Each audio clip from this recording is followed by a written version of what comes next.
Hi guys, welcome back to another reaction video here on Our Eyes Your Eyes. I'm ready to watch episode 7 of season 2 of Made in Abyss. But before starting this video, I just want to remind you to subscribe to the channel, click on the notification bell, leave a like to support me, and feel free to join me in this amazing adventure. Okay, in the previous episode, Weko was starting talking about everything that is going on over there. Plus, Reg is trying to find Faputa once again. Are you ready to join me with this? Check it out.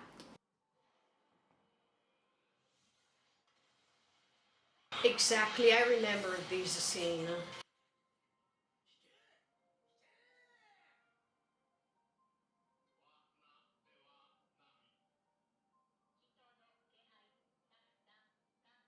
These are the interference units.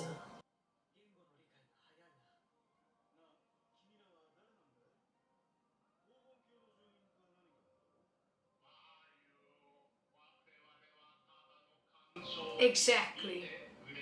Uh-huh.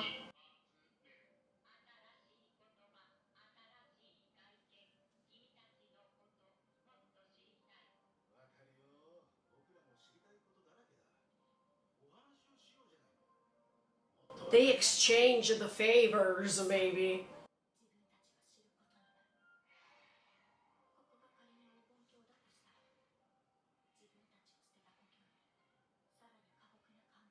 Oh, yeah. But it can go up, right? I don't think so.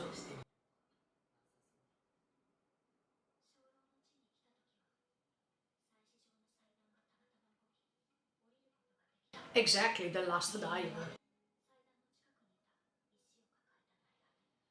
The white whistle, is that a white whistle?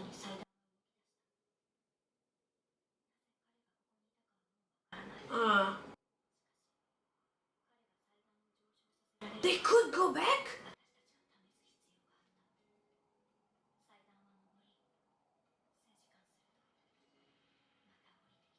So you couldn't go back. Yeah, because there was the force field even inside.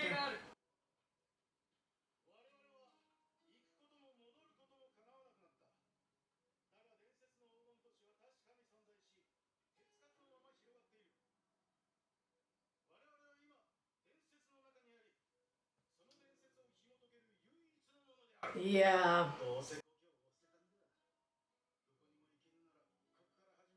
Oh no, that's a worse beginning. Oh no. I mean, they were hopeless, and they are not happy.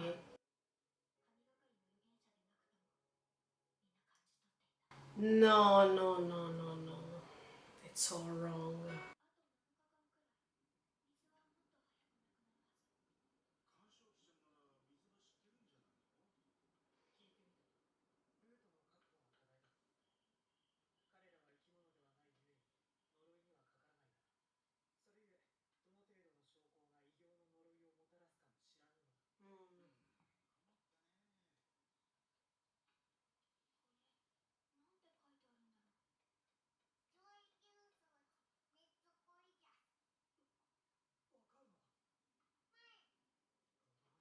So what does that mean?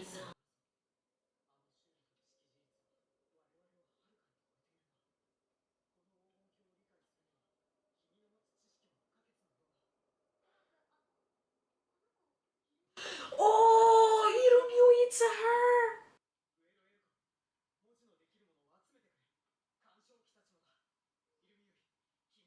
Oh no.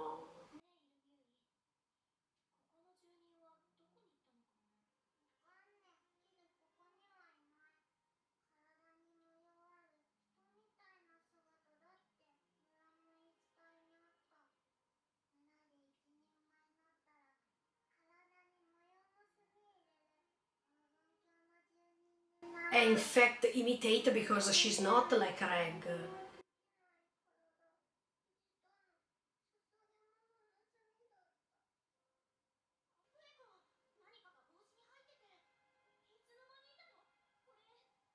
What's that?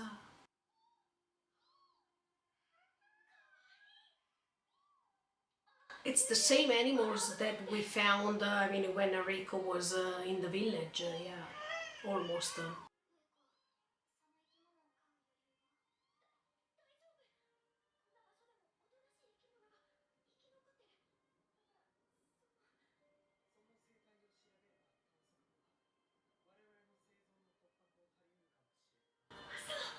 But no.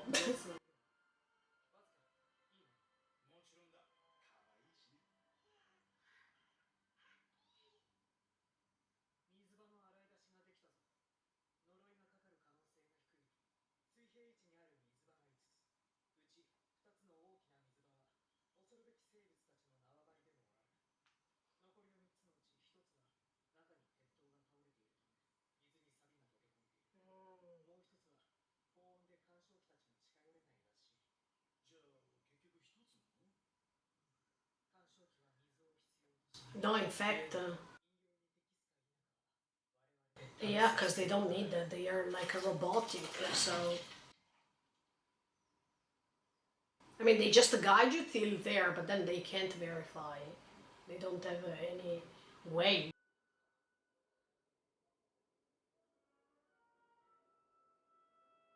Be careful. Okay, but you don't know anyway.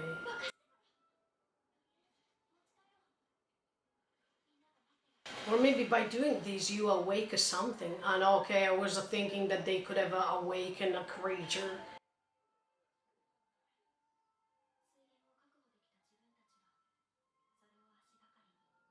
And in fact, everything seems so perfect until. Yeah.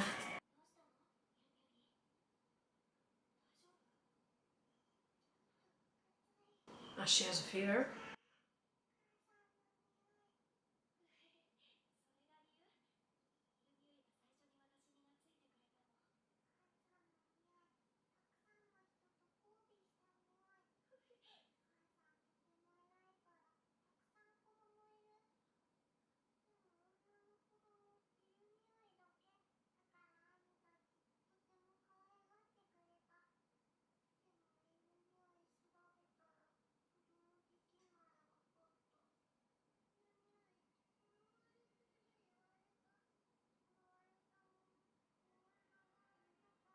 The giant bit.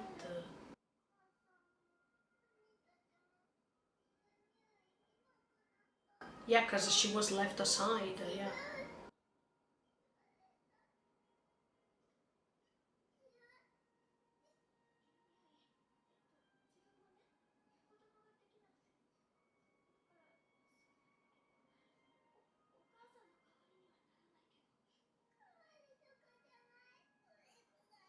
Oh.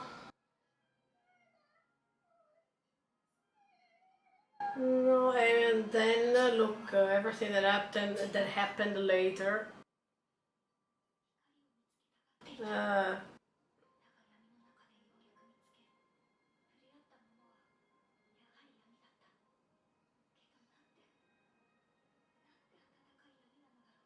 um,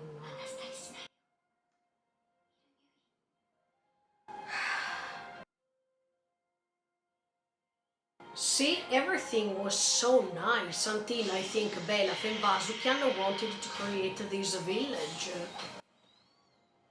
Oh no.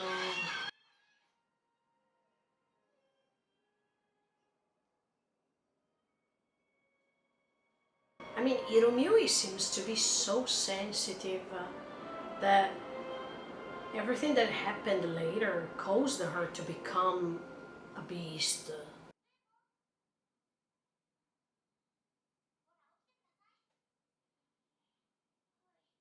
Oh no, she's leaving her behind. Oh no, what's wrong?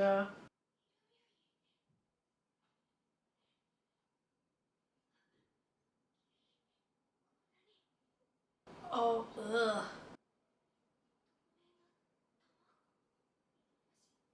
What?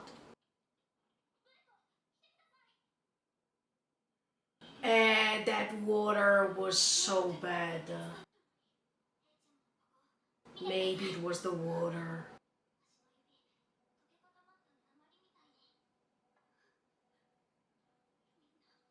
Was that caused by the meat they were eating? Oh my.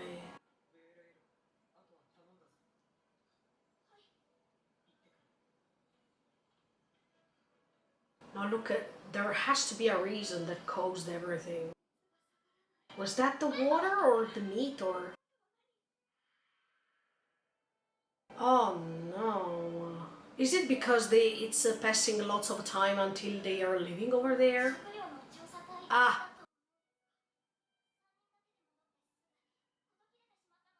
oh no.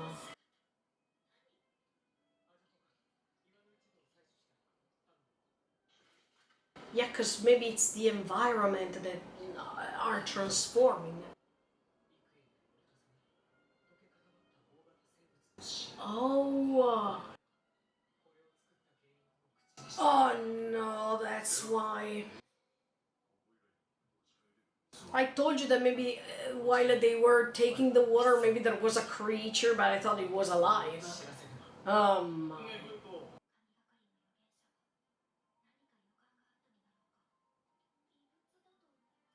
the relic.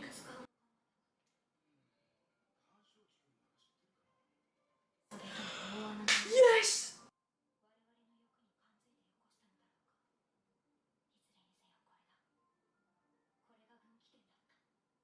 So they found that this relic, and in fact, at the end of the previous episode, we saw it.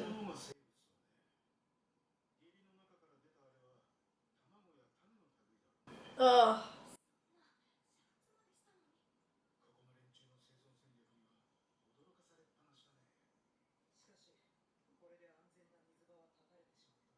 it's a problem.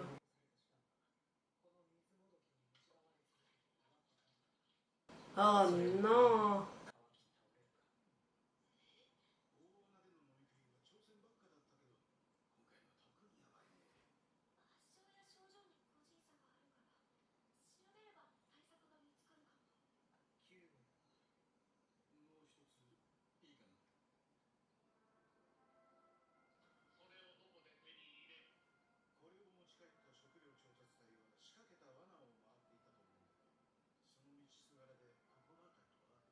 They exchange now, maybe.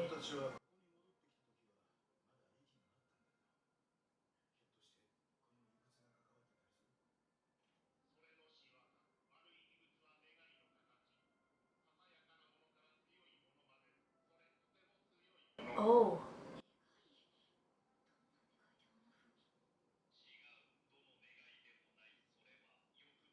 Cradle of Desire. Wish granting egg.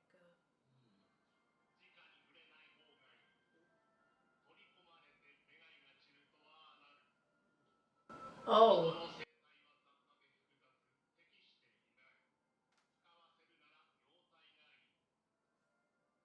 a young one. Oh no, so someone, I mean, maybe Ueko sacrificed herself to let them go back? No, because they couldn't.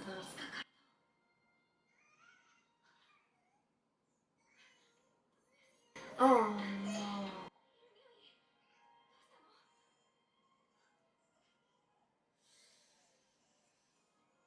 Oh.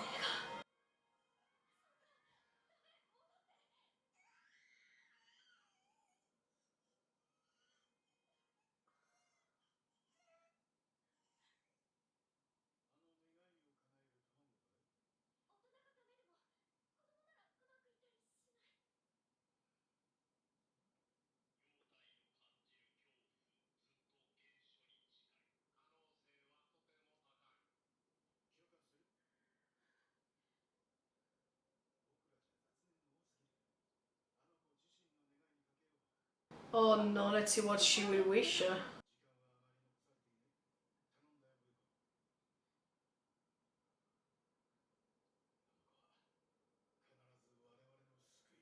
I don't like this facial expression. Listen.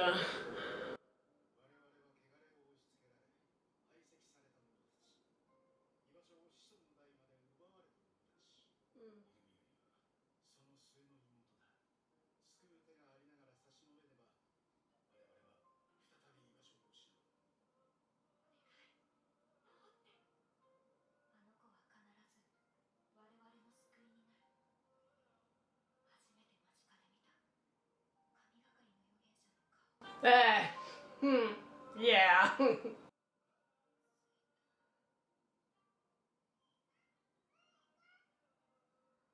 She transformed already? Oh, no, okay, huh? She's fine.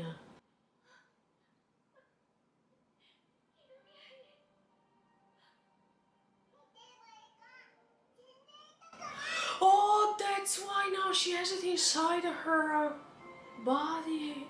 I mean, she incorporated it. Oh my.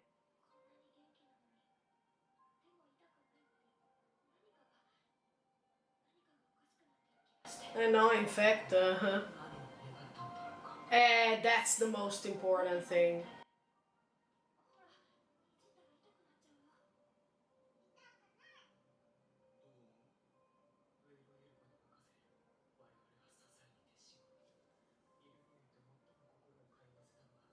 Oh yeah, that's true. Let's see what she wished. Can we know that?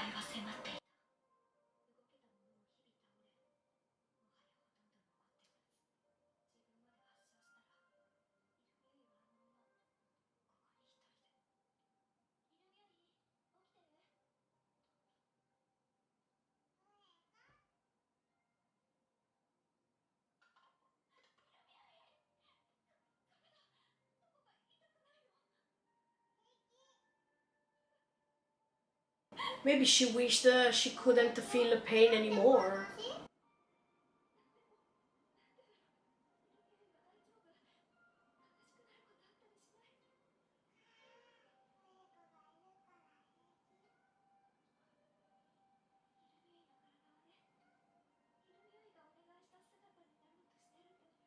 How is it possible she wished to become something like this?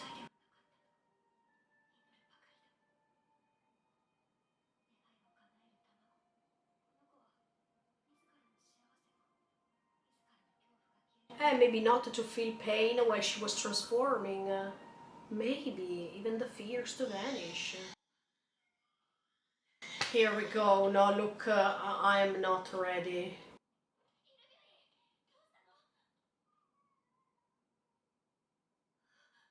She was giving birth?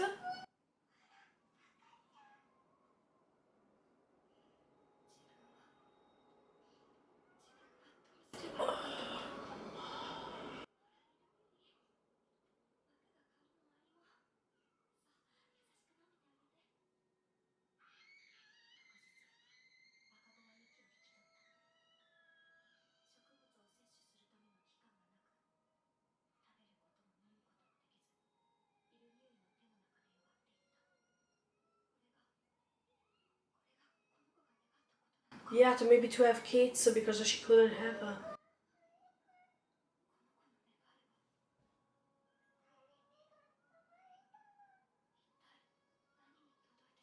Oh, no, no, no. But even that one was dying, the third was dying because she couldn't have... Oh, no, no, no, no, no, no, no.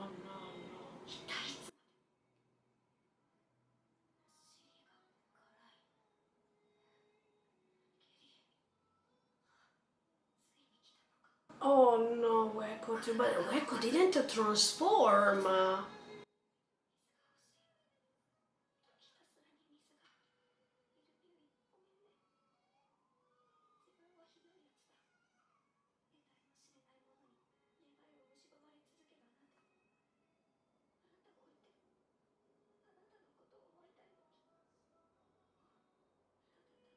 but this episode is heartbreaking.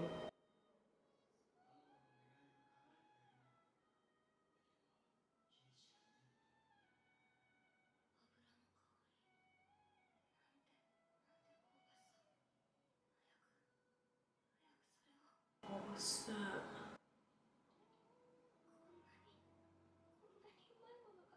No, but what's that?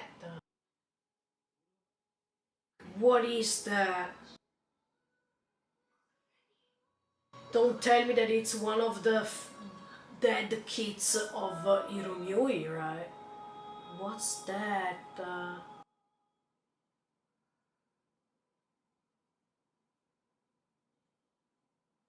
Oh no. No, no, no, no, no.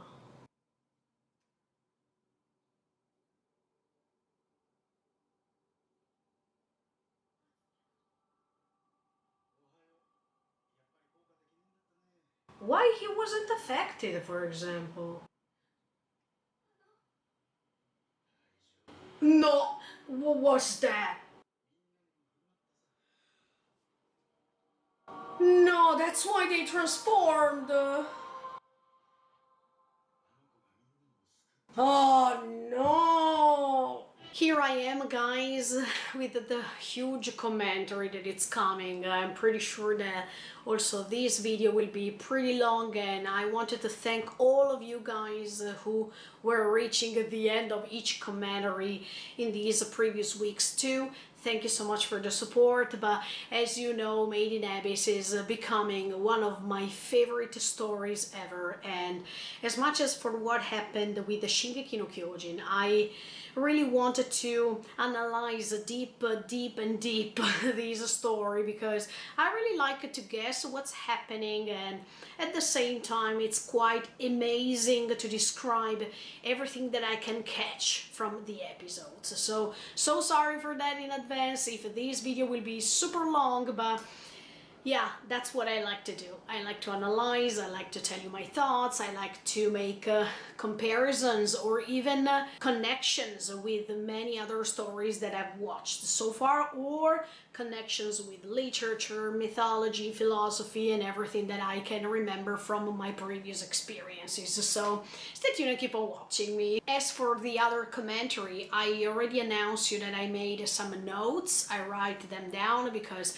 I don't want to just skip anything, and the more we go on, the more we can find other connections with the next episodes or with the next parts of these stories. So I think that it's better for me to keep going ahead by analyzing scene after scene, so that you also can understand what I'm talking about, and at the same time I can analyze in details everything that I saw. In the first scene we go back in the past, because finally Ueko is narrating everything that she experienced before meeting Riko, and I still remember when she was saying, look, there will be no turning back this time after I will narrate you everything, and I can't wait to see even the rest of the narration.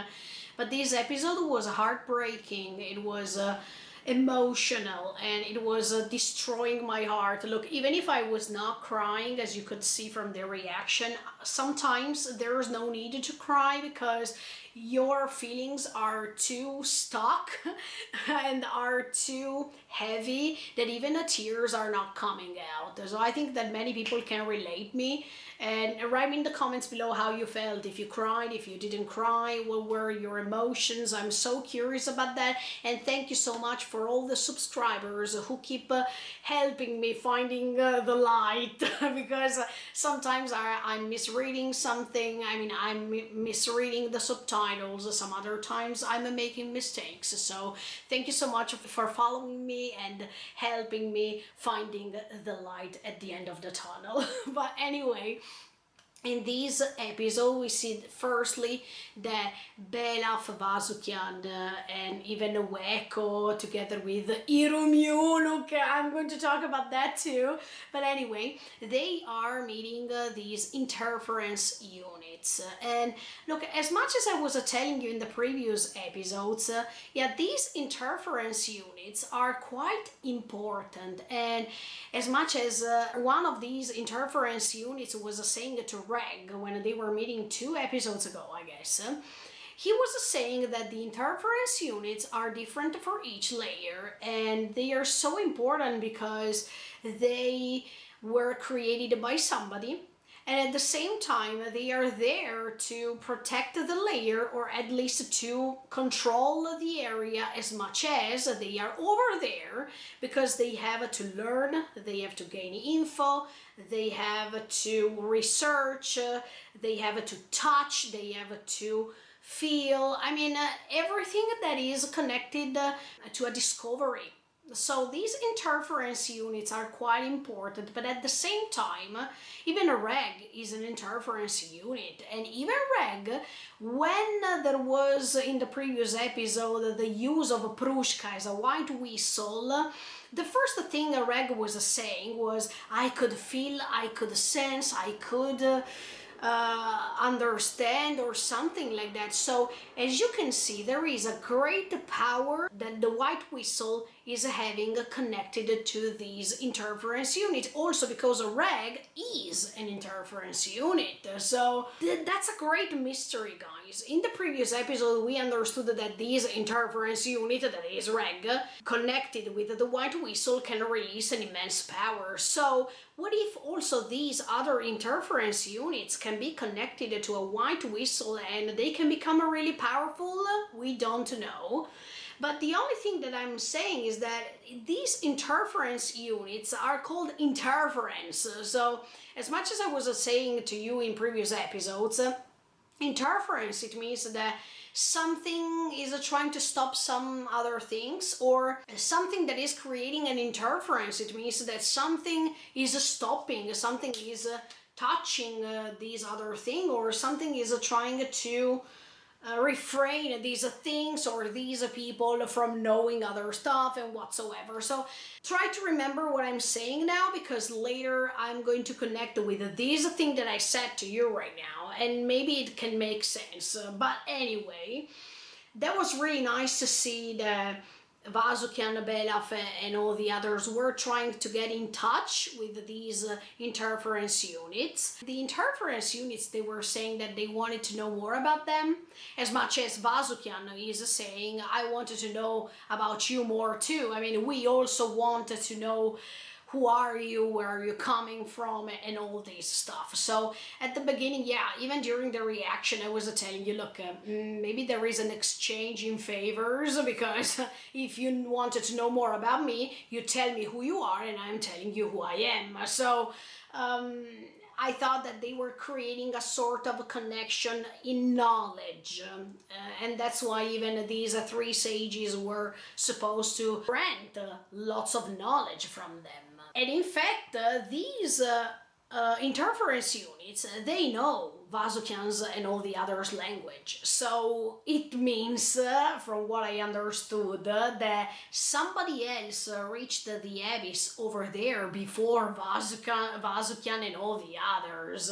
And try to remember these too, because later I'm going to tell you why, in my opinion, Vasukian is an evil character, and also he tried to convince this Genge group of things that were not true. So he is a great liar, in my opinion. But yeah, talking about Reg, he is an interference unit member. So he also got some knowledge from someone. He also got in touch with someone who could teach him the language.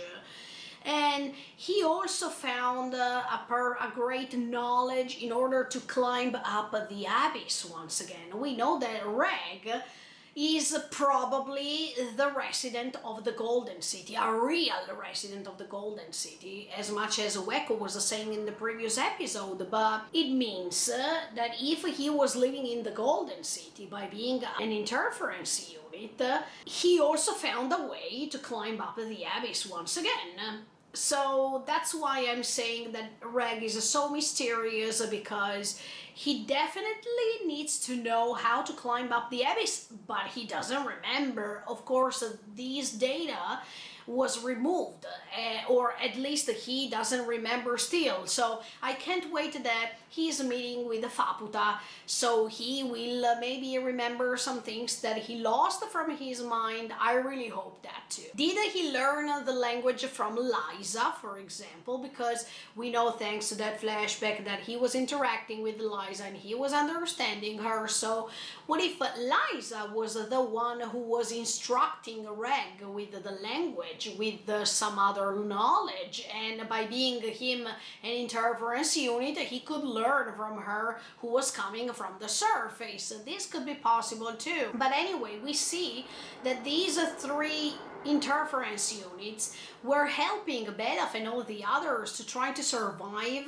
on this layer, and they were also trying to understand how they could climb the abyss up once again, even if it seemed not to be useful. But in particular, I wanted to focus really quick on this pink creature that we saw even in this episode. That is the same pink creature that we saw at the end of episode 1. And as I was telling you in some commentaries ago, I thought that that was a white whistle that this pink creature is having, also because, yeah, it seems so. If that's a white whistle, does this mean that this pink creature was a human being before? I mean, before being transformed into this creature, was this creature a human being? Was he a man? Was she a woman? This is another important question, but maybe by being a white whistle, it means that it was a cave raider before, and it means that it was a human being. So that's why I'm saying that Vazukyan is lying to these Ganja members, because when later he's saying that nobody else could come to the Golden City except for them, that they are the first ones living inside this legend, etc., etc., that's not true. First of all, because these interference units learned the language, so it means that somebody human arrived over there and could teach them the language. And second of all, this pinkish creature, if in the past, if before becoming a creature, he or she was a human, it means that somebody else who was human could reach that layer, could reach the Golden City. So I don't like Vazukyan. You will understand throughout my commentary that I was right when I was having a bad feeling about him since the beginning. And yeah, that was, I mean, this episode was so creepy and disgusting that, okay, I have so many things to tell you. Let's go step by step. And in fact, I really liked even when Weko's voice is saying at the beginning of the episode that that reality, that environment could seem even crueler than what they have experienced on the surface when they were living their lives on top of the abyss. I totally agree with this, because that was confirmed with this episode, that everything that they could have experienced on top of the abyss. I don't know, I mean, we still have to understand what Weko experienced in details, even if it's pretty disgusting. But I think that what she's experiencing now, it's becoming crueler.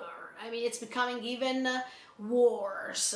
And yeah, the reason why I think that she's true is because appearance can trick you most of the time. So you can be tricked by all this golden color and by the fact that it's called the Golden City, by thinking that by reaching this layer everything is surrounded by this light, etc., etc. But as much as I was telling you at the beginning of this story, this light to me, it seems even something related to fire. I mean, to something that is burning, like as if we are talking about lava or something related to a volcano. And actually, I was partially right, I guess, because Weko, who was descending the abyss at the beginning, we know that before that she experienced that she was burned by these men, these ugly and disgusting men who was doing some disgusting things on her that I don't even want to mention, but you understood what I mean.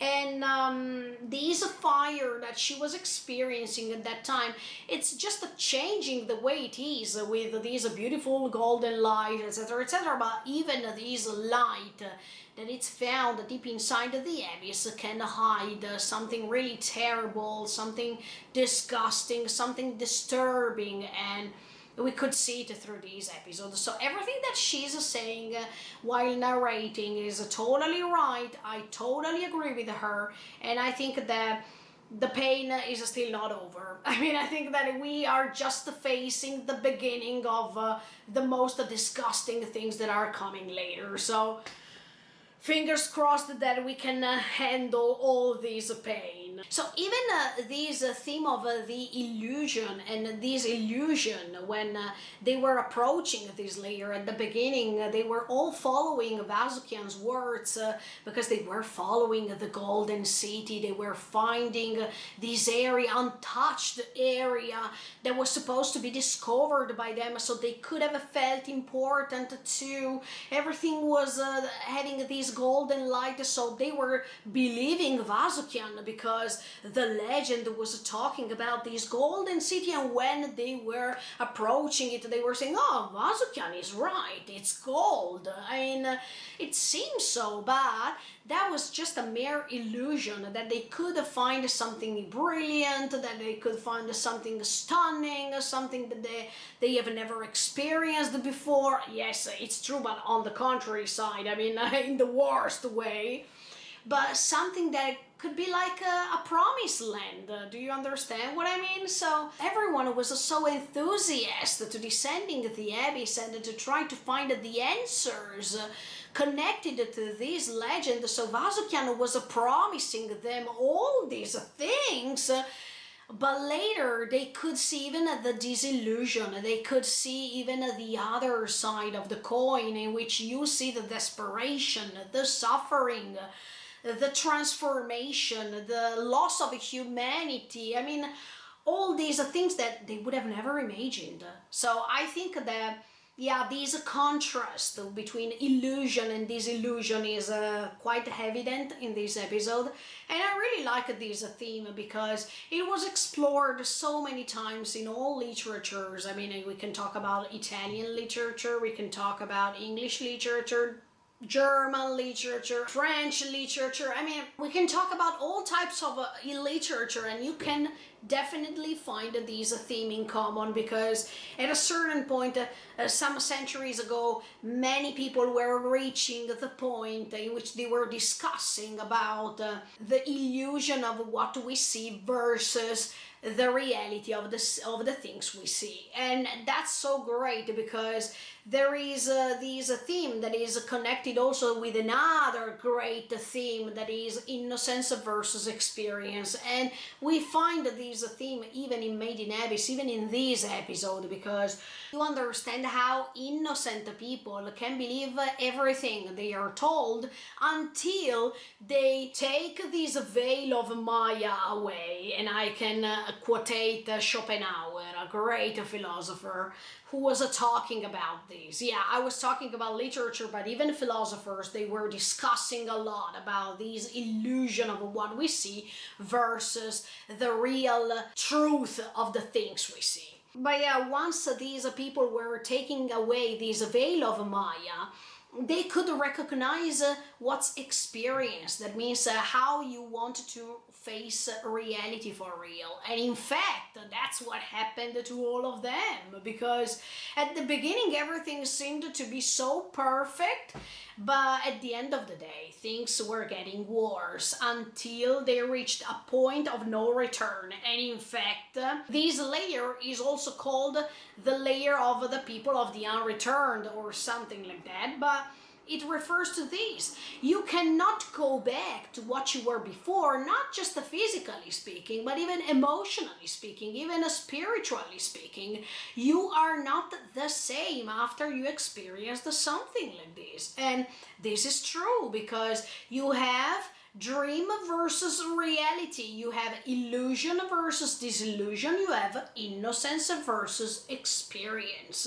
What your eyes can definitely see, and when you stop being so innocent, you get in touch with the reality that it's in front of you, and you have to confront it. There is no other way. So I really like Made in Abyss because it's embodying all these great subjects, all these great themes that are mentioned even centuries ago. And this is awesome. I think the author has a great mind, and he is so intelligent that he is developing lots of immense subjects that we could stay here discussing about them for hours, but you understood what I mean. And in fact, this Ganja group, they found Vasukian, who was promising them after all that happened, because this Ganja group were exiled members of society, and they were supposed to go and attempt suicide somewhere else because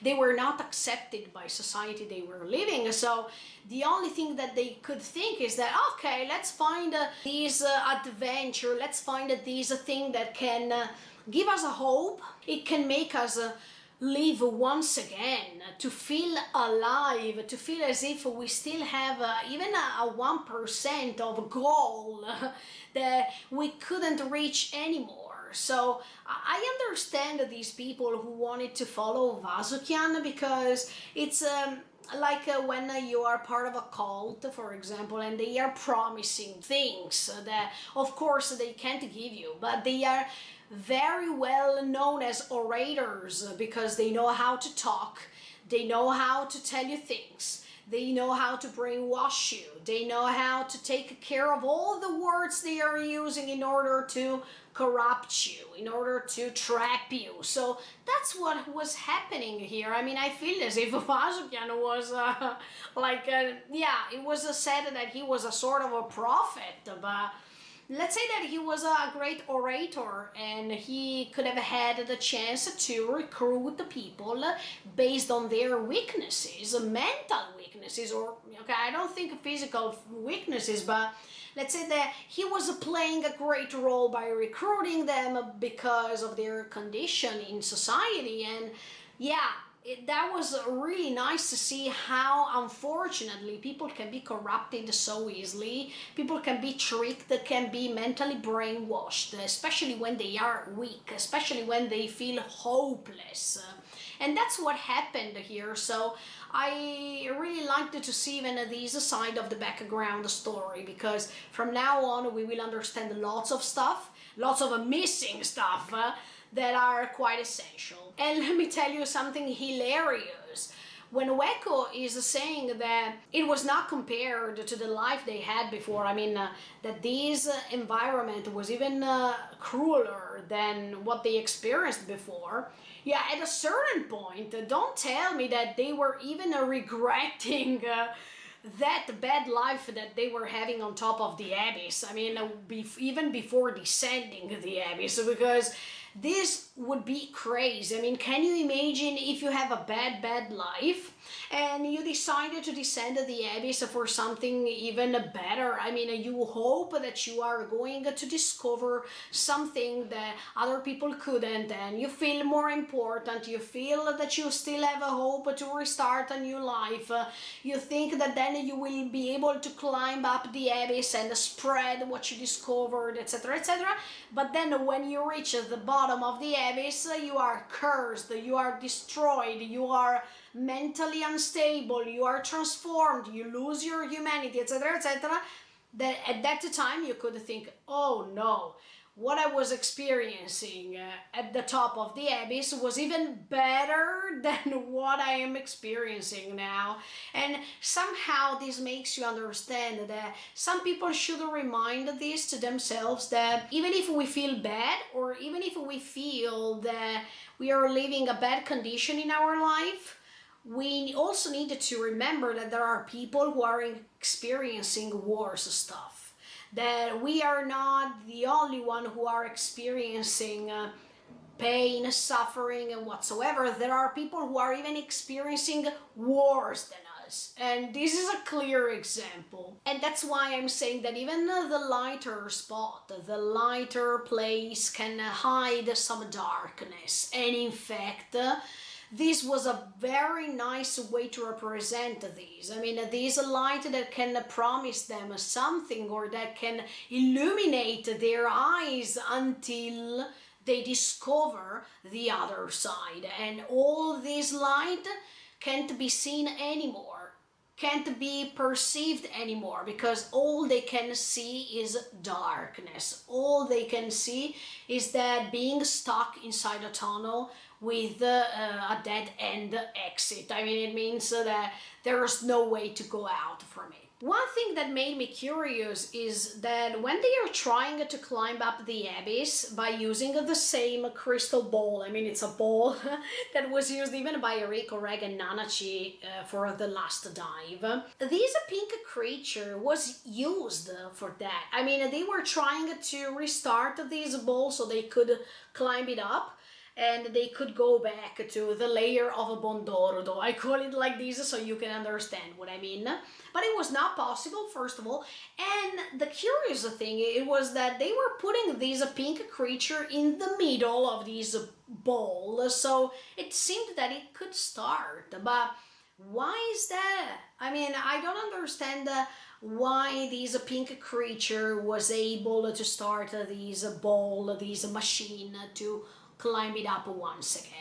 Is it because of the white whistle that this creature has? Is it because of the creature? Because we still have to understand who or what is that creature. I think that it's another important piece of the puzzle, because they were trying to transport it and they were trying to put it in the middle so they could start it. Actually, it started, but then they were descending the abyss once again because of the force field, because it was not possible for them to reach that layer anymore. And most of all, where is that creature now? Because I don't think that it couldn't survive that moment in which the ball was climbing up and then it was descending once again, and yeah, all the members were dying, but I mean, were losing their humanity because they were transformed into a hollow. They could regain that humanity that they lost, but at the same time, that creature seemed to stay over there too. So is that creature important for real? Or is it one of the creatures that we can randomly find around that layer? Was it the one and only creature over there at that time, or were there other creatures around the layer? Because I think that that's really important. I mean, if that creature was the only one over there, it means that anyway, before becoming the creature that it's like now, I mean, it was like that at that time, it was a human being. So maybe even that human being tried to climb up the abyss but couldn't. So that's why it turned into a hollow, and that's why anyway it was a white whistle. So maybe it had the chance to stay over there anyway. Look, in the worst option, and it's the most stupid way to say it, what if that's Liza? Because Liza anyway can't climb up the abyss anymore in the case she's still alive. And she was a white whistle. I don't remember the shape of her white whistle, to be honest, so that's why I think that that's really stupid what I'm saying. But that could be interesting. Also because that creature is nowhere to be found now. I mean, we didn't meet her, or we didn't meet the creature. Rico didn't meet the creature. Rag didn't meet the creature. Nanachi too. So where is it? Is it that essential, or it could have been any other creature that was the same? The only thing that creature had that others didn't was the white whistle. So that's why I'm saying that maybe that creature is really important. But anyway, when Rico, Reg, and Nanachi were descending the abyss thanks to the last dive, they didn't have anything in the middle. Do you remember? I mean, in the middle of this bowl there was nothing. Actually, over there they were pooping. I mean, Rico had to poop, and she was leaving everything over there. I mean, I remember that in the first episode, in that sort of a circle, in the middle, she was doing her stuff. So what a difference compared to how they were trying to use that thing thanks to that creature. And then another thing that I wanted to know is that ball that is used for the last dive, that sort of a machine, who was the creator of it? I mean, was there even before Bondorudo? At this point, yes, because the Genja group could descend the abyss thanks to it, but who was the main creator of it? I mean, was that pink creature by being a human being, I mean, by being a cave raider, coming down the abyss, by building this ball that later was used by other cave raiders in order to descend the abyss? Or Was there another creator of this ball that could help cave raiders to go deep inside of the abyss? I'm thinking, was this ball created by the interference units? Also because we needed to know that the interference units are not affected by the force field. So that's why I'm saying that maybe even Reg was using this ball to try to ascend the abyss and was able to reach the top of the abyss, because we still have to understand how Reg did it, sincerely, because even if he used this ball, yeah, he is an interference unit, so he is not affected by the force field, and at the same time, he should have found a way, sincerely, for this ball not to descend once again, because of the force field. So I'm thinking that maybe Reg could reach a certain point with this ball, and then thanks to his arms he could catch something, and then he could reach this upper layer maybe, or by being an interference unit and by not being affected by the force field, he could reach the other layer thanks to that ball, because it was not stopped and he was not descending once again. Everything is possible. And then, was Reg helped by this pink creature too?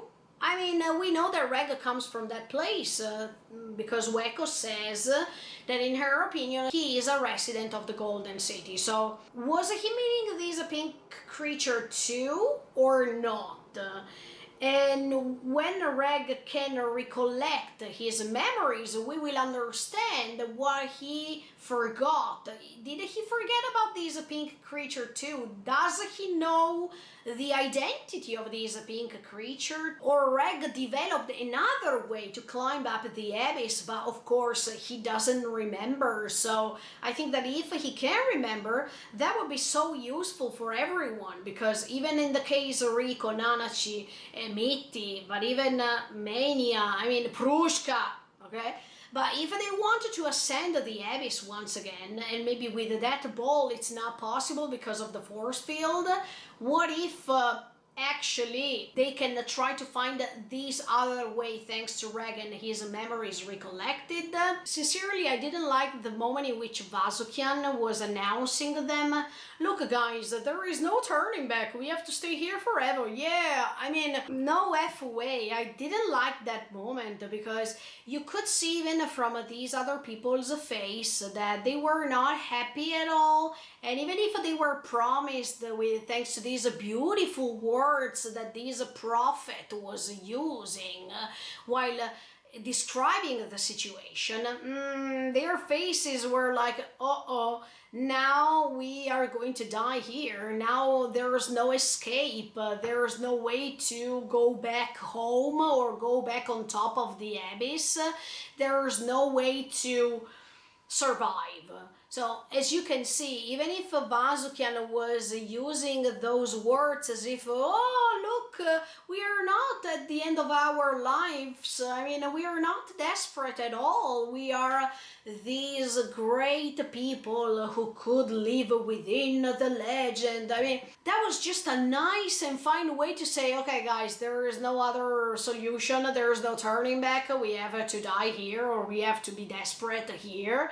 There's no other solution. I mean, of course it's really different, and it makes you understand that the power of words means a lot, because it's thanks to those specific words then those people, even if they were not happy at all, they found anyway a way to say, okay, we didn't belong anywhere over there. It means when they were on top of the abyss, and now we can create our own stability here, our own dominion, so nobody can harm us, nobody can trick us, nobody can decide for us. We are the owners of this land. But at the same time, all these people were following exactly what Vasukian, Belaf, and even Weko were saying, because they were the three sages. So of course these people were not entirely free from someone ordering them or from someone controlling them. They were just inside of an illusion that was happening, but it was not true. They were anyway followed by these three sages, especially Vasukian and Belaf. And Weko was just the innocent sage. I mean, she was there following, of course, what Vasukian and Belaf were saying, but she was not like the other two. You could see the difference. And yeah, when Vasukian is saying, we are the first ones within this legend, no, it's a lie, as much as I was telling you before. No, they are not the first humans over there. So even if he was trying to elevate their position, their condemned position, no, I'm sorry, Vasukian, I don't believe you. And it was good that I didn't believe you since the beginning, sincerely. I think that the power of brainwash people here was well underlined. I mean, Vasukian and all his techniques to predominate others, to try to find these fake excuses, fake precious words to use, fake ways to elevate themselves, even in the worst case. Yeah, sometimes it's really nice to find a person who can comfort us, support us, even in the worst cases. But that's not Vasukian. I mean, that's not his case. He was just trying to find the perfect excuse to be said in order for them, in order for all the others of the Ganja group not complaining at that time when they were hearing that bad news that they were receiving. And that's why I'm thinking that Vasukian, even for everything that is happening later in the episode, but they were recruited for a reason. I mean, it's like as if Vasukian was recruiting all these people, even thanks to the other sages, for his own purpose, for his own adventure. And even if it seemed that they were belonging all together to the same adventure, and they were sharing the suppers, they were talking together, they were making groups here, they were trying their best to live inside a community. Anyway, it seemed to me as if Vasukian wanted to recruit all these people and even sacrifice them later, as much as we saw in this episode, for his own sake, for his own level of knowledge, for his own level of greed. And that was well announced here, in my opinion. I don't know what you think about that, but to me it's quite obvious that Vasukian doesn't care about all of them, but he cares about his own interests and his own way to disclose these secrets of the Abyss.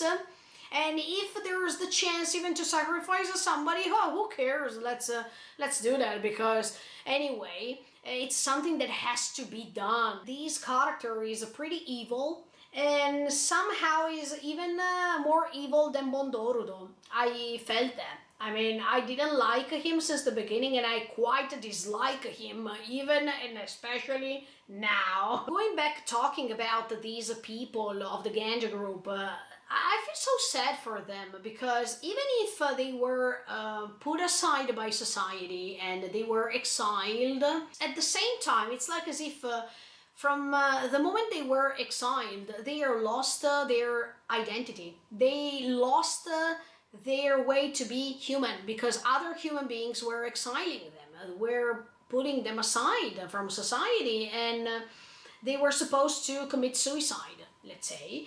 But at the same time, it's like as if, they lost the humanity since the beginning. They lost their identities. They were no more important. They were so useless that now everything could have happened to them, that nothing could have solved this thing. It's like as if since the moment they climbed down the abyss, even before, they lost what they were. And the more they were climbing down the abyss, I think that they were just hoping to find something great, and then they could go up again. Because even if they lost their identities on top of the abyss by being sent away by society, at the same time, they were still human.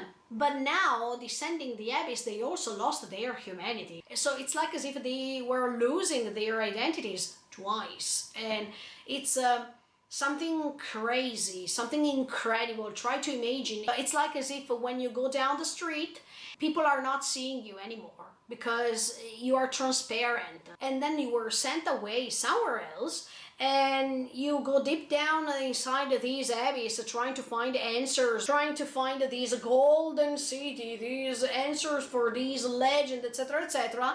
And you are going to change yourself, not just mentally speaking, but even physically speaking. And the only thing that remains is your soul that is already condemned forever. There is no exit this time. I think that this is quite terrible, and that's the worst thing that can happen to a human being, sincerely, because each of us has an identity, a precise and specific identity, and if you lose it, you lose yourself. You are no more yourself, and that's disgusting. But for Vasukian and his way to spread these news, it's like, oh, who cares about the top of the abyss? Nobody wants us, so let's create our dominion here. Let's start everything from the beginning here. No, this was even worse, because they could start from the beginning, but in a way they would have never imagined, by suffering, by losing their body, by losing their energy, by having diarrhea every single day. I mean, this is not the way to start a new beginning. This is just the beginning of the end, in my opinion. And that's why I was telling you that this great art of using words, persuade people, brainwash them, was useful for him, because it worked. I mean, they had to stay there, and there was no turning back. Of course, later they understood that there is no more food, there is no more water, and how can you survive over there? You have to find a solution. As you can see, the adventure is great. It's something incredible when you start it. It's lots of fun, it's lots of excitement, but then the problems and the risks are coming out, and you can't avoid them. You have to face them, and you have to make choices. So that's what the adventure is too. I mean, the adventure here in Made in Abyss, as much as in many other adventures, anime adventures, you see that the theme of the adventure is not related to something good or something positive only. There are also the negative ones, the sad moments, the risks, the losses. So the adventure is incredible also because of this, because when you start it, you have to be sure that you take for granted both sides, not just one, and the other one keeps staying hidden. Otherwise, sooner or later, anyway, you have to face that moment in which you see even the other side. And if you're not well prepared, mentally speaking, not just physically speaking, you have the chance to lose yourself. And I think that's why at the beginning of this story, I was telling you, look, Riko seems so self-confident, seems so enthusiastic, that I am afraid for her, sincerely, because every time she's positive, and it's so great, because you shouldn't feel moody all the times, or you shouldn't feel afraid all the times. But at the same time, you should feel even the bad side of what you're doing, because sooner or later you're going to experience something bad. And in fact, Riko, the more she was descending the abyss, she was experiencing something terrible, but at the same time she had this light inside her heart to stand up once again and to not give up. Of course, I'm praising Riko because she's a great character and I really love her, but I also agree when Regan Nanachi say, wow, she's too enthusiastic. And I think that it's not always good to be that enthusiastic, especially when you're facing all these traumas throughout the abyss. But I think that Riko will be strong enough to reach the bottom of the abyss, and the problems will start when she will reach the bottom of the abyss. So I think that there will be other moments in which Riko will be tested from this point of view. Going back to what I was telling you before, they are searching for water, they are searching for something to survive with, and these interference units are helping them. Look, connecting myself with what I was telling you about Reg. Even Reg is helping Rico every time, is helping Nanachi every time, and by being an interference unit, he is propositive. I mean, he is dedicating his own self to Rico, in this case, or to Nanachi, to help them, as much as these interference units are doing with the Genja group. But I wanted to ask myself one thing. Did these interference units know that the water was good, or was just a way to interfere, to try to stop them? Sometimes I wanted to think both sides. I mean, I wanted to believe that on one hand, these interference units was trying to help them, was trying to find a solution with them so they could survive. But what if on the other side they were not? Because we needed to understand who is the creator of these interference units. Was he somebody good? Was he somebody evil? Why did he create the interference unit? Was he or she a cave raider? I mean, a human being who was descending the abyss, and thanks to the technology he or she discovered, he or she could create this interference unit? Was he or she creating the interference unit for a good purpose or for an evil one? That's the most important thing, so we can also understand if these interference units have a good propositive way to communicate with others, or they are just interfering. I mean, they are just trying to stop these new cave raiders or these new people who are trying to descend the abyss to gain, to touch, to observe, to capture the knowledge that they are having. And then going ahead with the next scene, we see that Weko is finding a specific writing on the ground, and she doesn't know how to read that, for sure, but Irumyui can read it. Oh yes, I open a bracket. Finally, we understand, thanks to this specific scene, that Irumyui is Faputa. I mean, that Irumyui was the guide girl that was supposed to help them. And in the previous episode, I think that I told you, that I also told you, what if Irumyui is the previous name of Faputa? And in fact, that was right. I really don't remember if I said that or not. Write me in the comments below if I said that. But anyway, I'm sure that I said that. Finally, we have the answer. It was not all the things that I told you in the previous commentary, but it was just Faputa and her previous name. So that was really awesome, because now we understand everything is connected to this girl. And by the way, she can read that message. First of all, why she can read that message? Because she is also coming from the top of the abyss.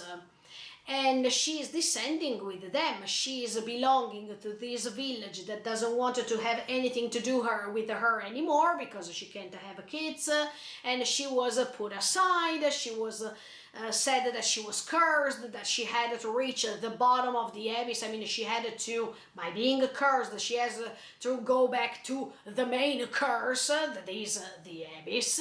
But why she can read that writing, sincerely?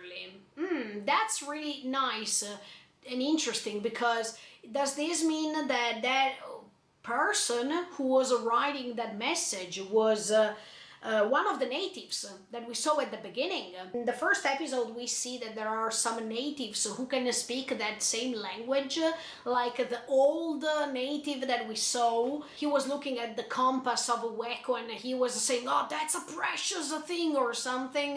They were all speaking that language, but Weko and all the others couldn't understand anything. Because it was a different language. They were natives. And does this mean that a native was climbing down the abyss, was riding that thing, and in fact Faputa, I mean Irumyui, can read that thing? And second of all, what does that mean, that thing? Because they didn't tell us. I mean, they didn't translate us the writing, and I think that was important to know, by the way. And at the same time, Belaf can understand that she can translate.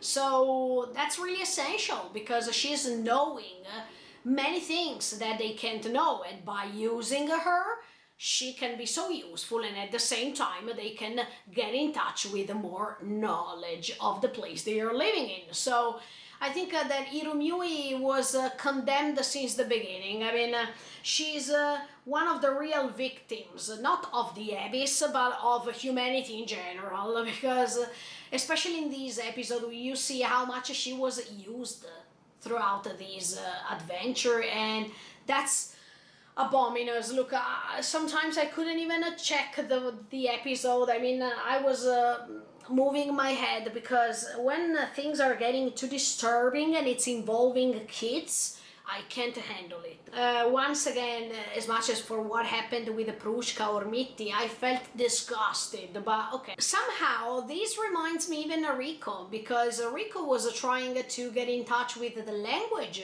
that they were using, and she was practicing a lot, especially for the previous episode in which she was helping these hollows to get rid of that creature that was appearing. So I think that now we understand that this Irumyuui, that even if it's not Iruburu, do you remember that Iruburu means village, cradle, but even mother? And I think that Iruburu as a name of a village was given because of Irumyuui was the creator of this village.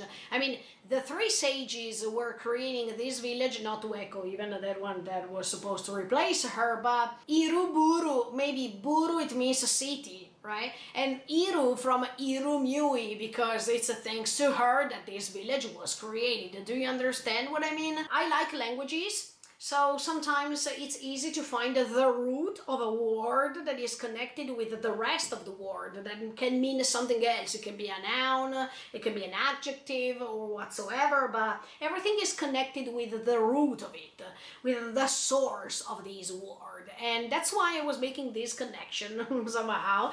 But yeah, after I was talking to you about the meanings of Iruburu that Rico was discovering thanks to the cook in the restaurant. Do you remember that it was said that Iruburu means village, cradle, and mother? Everything is connected to Irumyuui, because the village was created by Irumyuui, because she was in the cradle, I mean the cradle of desires. She was using this relic in order to wish what she got. And then she's a mother because she was giving birth of these creatures that they were dying. So everything is surrounding this figure of Faputa. But I am interested at this point to understand how Irumyuui changed the name. I mean, why Irumyuui is no more Irumyuui, but it's Faputa. And what does Faputa mean? Because this is so interesting. And then I was thinking another thing that is maybe something really stupid, but I wanted to share this option with you too, is that what if Irumyuui was related to Reg somehow, because even Irumyuui was imitating as much as the interference units are imitating the language, the knowledge of others, etc., etc. I mean, what if by getting in touch with Reg, she was also trying to imitate the Golden City and what she had found over there? Now that she can read that writing was written by a native descending the Abyss, for example, or that writing was written by a native of the Golden City, I mean, a resident of the Golden City, and she could read it because she was imitating the Golden City. I mean, later, Irumyuui is explaining to Ueko that her village wanted to try to imitate the Golden City. So that's why I'm saying, what if she is also sort of interference unit, because we know that even interference units are trying to imitate, are trying to catch, obtain, search, touch, and whatsoever in order to gain knowledge. Yeah, what if these natives were doing the same? What if the creator of these interference units was a native who was trying to catch, who was trying to discover what was in the Golden City? What if the creator of the interference units was Reg instead? And in fact, Reg seems to have an ultimate power to understand things or to get in touch with things in a different way than all the others. I mean, there are so many mysteries involved in this story that it blows my mind as always. But yeah, that's what I'm saying. Why could she read that message? Is it because of what I told you, or is it because of the second option that I told you now? That means if her village wanted to imitate the Golden City, what if they were already learning the Golden City's language, and that's why even Faputa, I mean Irumyuui, was able to get in touch with Reg later because they could communicate based on this knowledge that she was having by knowing the language, etc., etc., etc.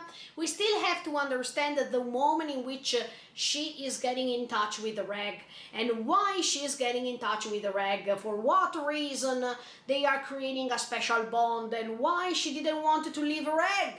I mean, so many things, and I think that in the next episode everything will be explained.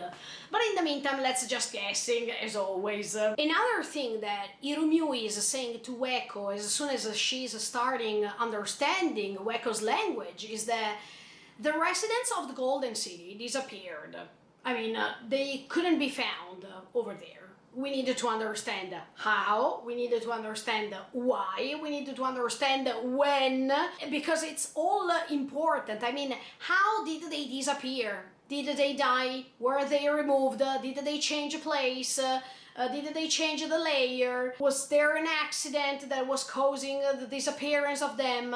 Were they transformed and they couldn't be found as before? I mean, maybe all these big creatures that we see, actually they were even the residents of the Golden City. We don't know. We don't understand why they disappeared. Was it because of a natural disaster? Was it because of the creation of the Abyss? Was it because something else happened at that time that stopped even the clock, and that's why everything, I mean, even time was distorted? And when? Because we know that thanks to that clock, the time is stopped over there, or is dilated, it's distorted, but we don't know when exactly that thing happened, so we don't understand how many years passed from that moment. So many interesting questions here that look, I could stay here for hours and giving you options, but it's becoming too late, so let me go ahead. But anyway, I think that that's really important that we understand that Irumyuui knows these things. How does she know? I mean, did she read something while she was at the top of the abyss, while she was still living in her village? Did she hear something? Something happened, and that's why she knows all these things, even if she doesn't know all the things, but partially she knows them, and that's already a great step forward. And then, connected to what I'm saying is that Weko thinks that Reg is a resident of the Golden City, and my question is, how does she know that? I mean, how is she assuming that Reg is a resident of Golden City? I mean, is there a characteristic that makes you understand that Reg might be a resident of the Golden City? Is it because of the helmet? Look, I noticed one thing yesterday. I was rewatching episode 1 randomly, and I was noticing that at the beginning of the story, Weko was having a helmet here with this round thing as much as Reg. I mean, she was having, okay, not the same thing, but she was having something round here as like Reg is having that helmet that can create these symbols and whatsoever. That was strange, but how does Weko know that Reg might be a resident of the Golden City? Maybe because Irumyuui told her later when she was meeting Reg that she found a resident of the Golden City, maybe. I mean, they were interacting even later, probably. I mean, after meeting Reg, maybe they were interacting and they were talking. I don't know. As soon as Weko heard the name Reg by Riko, she was like, because I think that even Weko knows Reg pretty well at this point, or she has heard about him, but she was petrified maybe because she was scared as much as Bazukyan.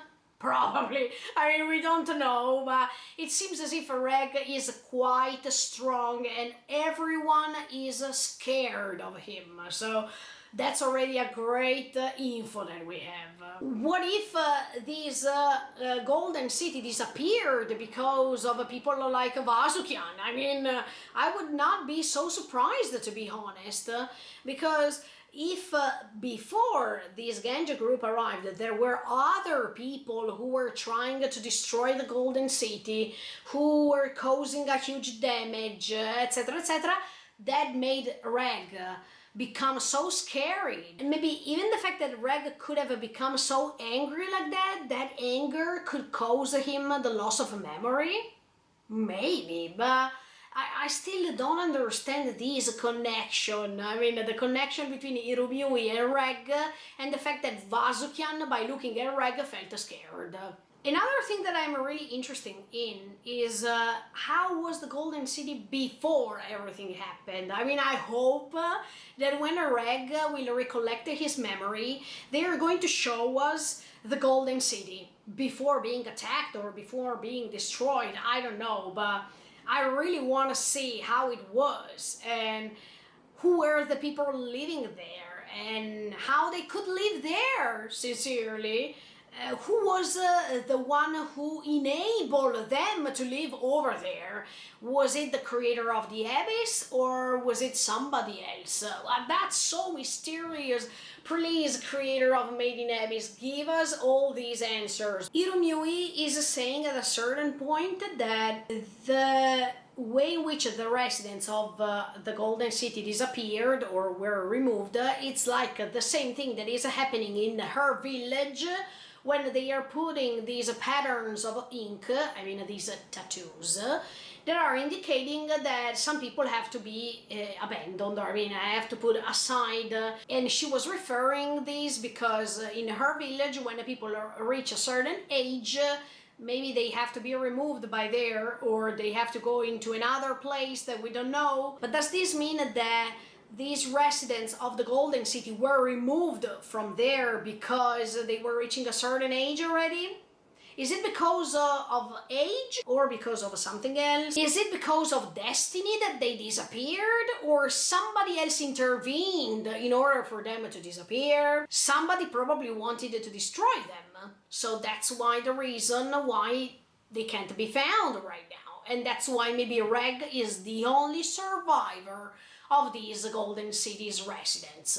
And that's why he might be so angry because as soon as he remembers what happened to his population, maybe he can understand everything that is going on. Another super interesting thing is that Irumyuui couldn't have kids, so she was having a tattoo on her back that we saw even in the first episode, in which it's written sacrifice.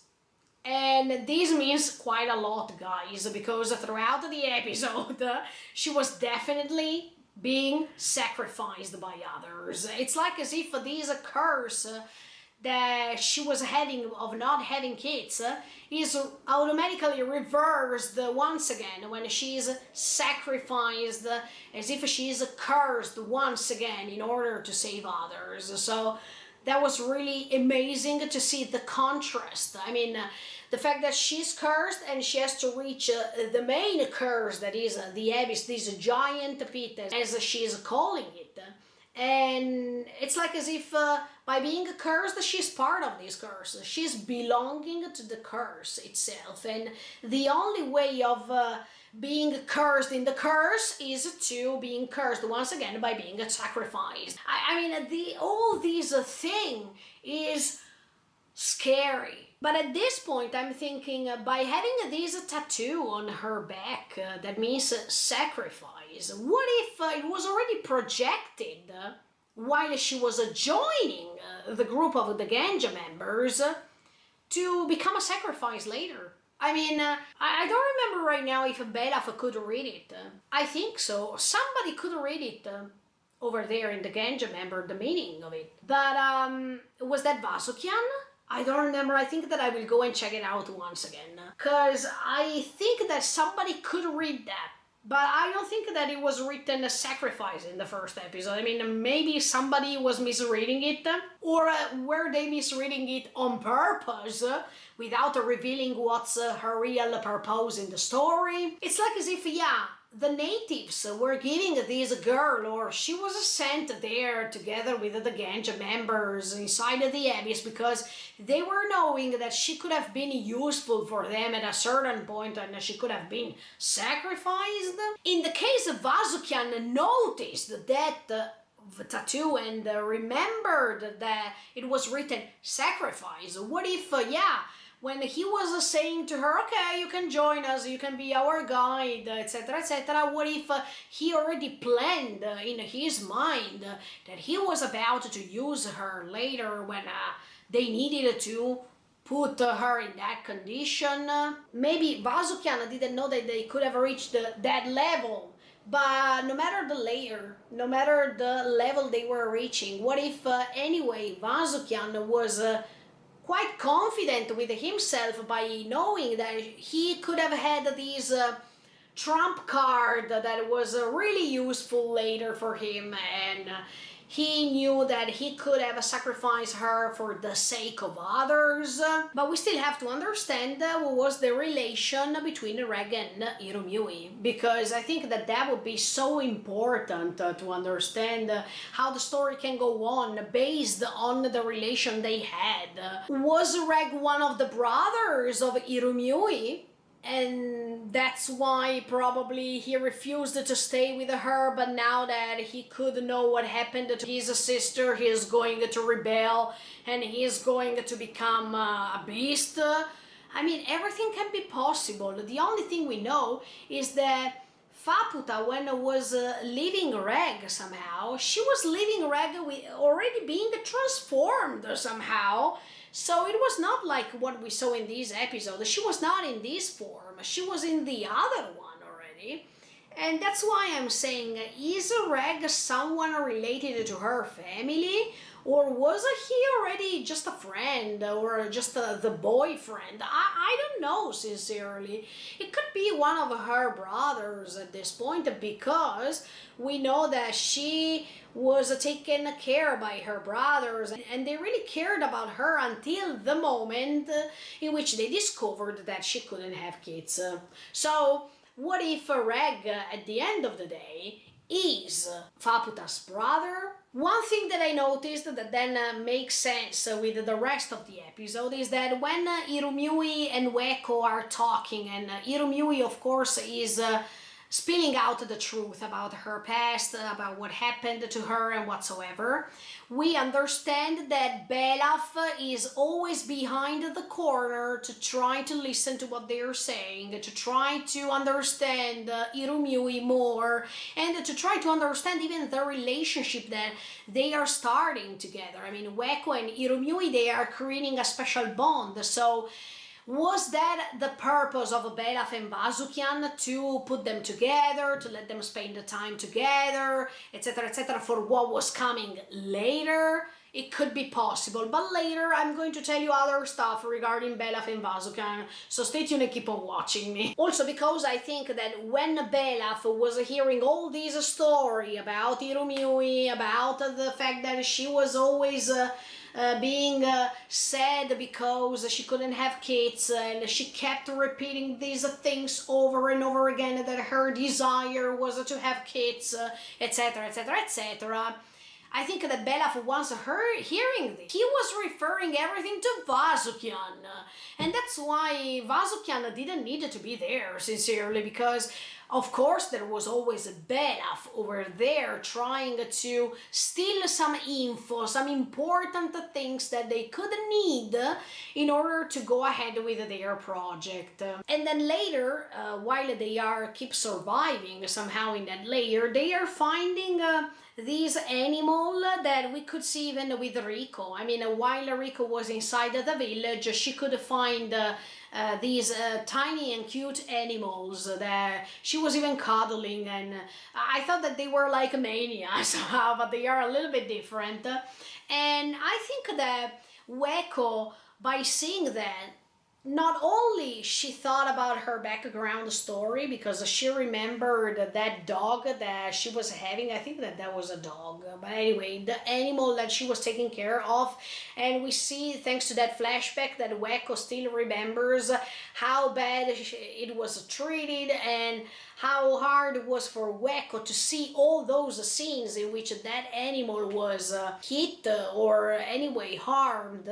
So I think that Weko decided to keep that animal, not just because of the flashback that she is having throughout those moments, remembering what happened, and the fact that she wants to protect that animal because on the contrary side, she couldn't protect the animal she was having next to her at that time, but even because she saw Irumyui smiling a lot and she saw how happy she was, that she decided to make her smile more and she wanted to make her happy. And she knew that by taking care of that animal, even if this meant to have somebody else to feed and something else to take care of, at the same time, if that made Irumyui happy, that was enough to let her go ahead with this decision. So later even Bazukyan is agreeing, so everything seems so nice. That's the calm before the storm, as always. I mean, all stories have this procedure that makes you understand that now it's better if we laugh and we are happy, because then we will cry and we will be disturbed quite a lot. And then finally there is this discovery of the water. I mean, Belaf and all the others found 5 spots of water. One, it's too hot, so they can't get it. The other is contaminated by rust, so it's impossible and disgusting even to think of drinking it. Then other 2 places were too close to terrifying creatures, so they couldn't get in touch with it. And then there is 1 place left that is still untouched, and they still have doubts about trying to go over there because they don't know, first of all, if they can reach it because of the force field. Then they don't know if these interference units can help them. Actually, they can't, because we know that these interference units can't detect if water is potable or not, if they can drink it. Also because they don't care. And actually, that's why I was telling you. Is it true that these interference units can't help them? Or they are faking not helping them because it's a purpose to interfere with what they are doing? I mean, if they are helping them and they don't know anything because of their robotic shapes and their nature, okay, it's fine like that. But what if they are not so kind and so helpful, but they are just trying to take these Belaf and all the others to the destruction of themselves because they are interference units? I mean, we need to understand if these units were creating to help the raiders who are trying to descend the abyss, or they are just doing their job to interfere and at the same time to capture knowledge. These guys, I think it's the most important thing that we need to know. But anyway, they tried to find this water, and at a certain point, look, during the reaction I was telling you, what if by carving, I mean by trying to get all this water, they are awakening a creature over there too, and they have to escape or something bad is happening, etc., etc.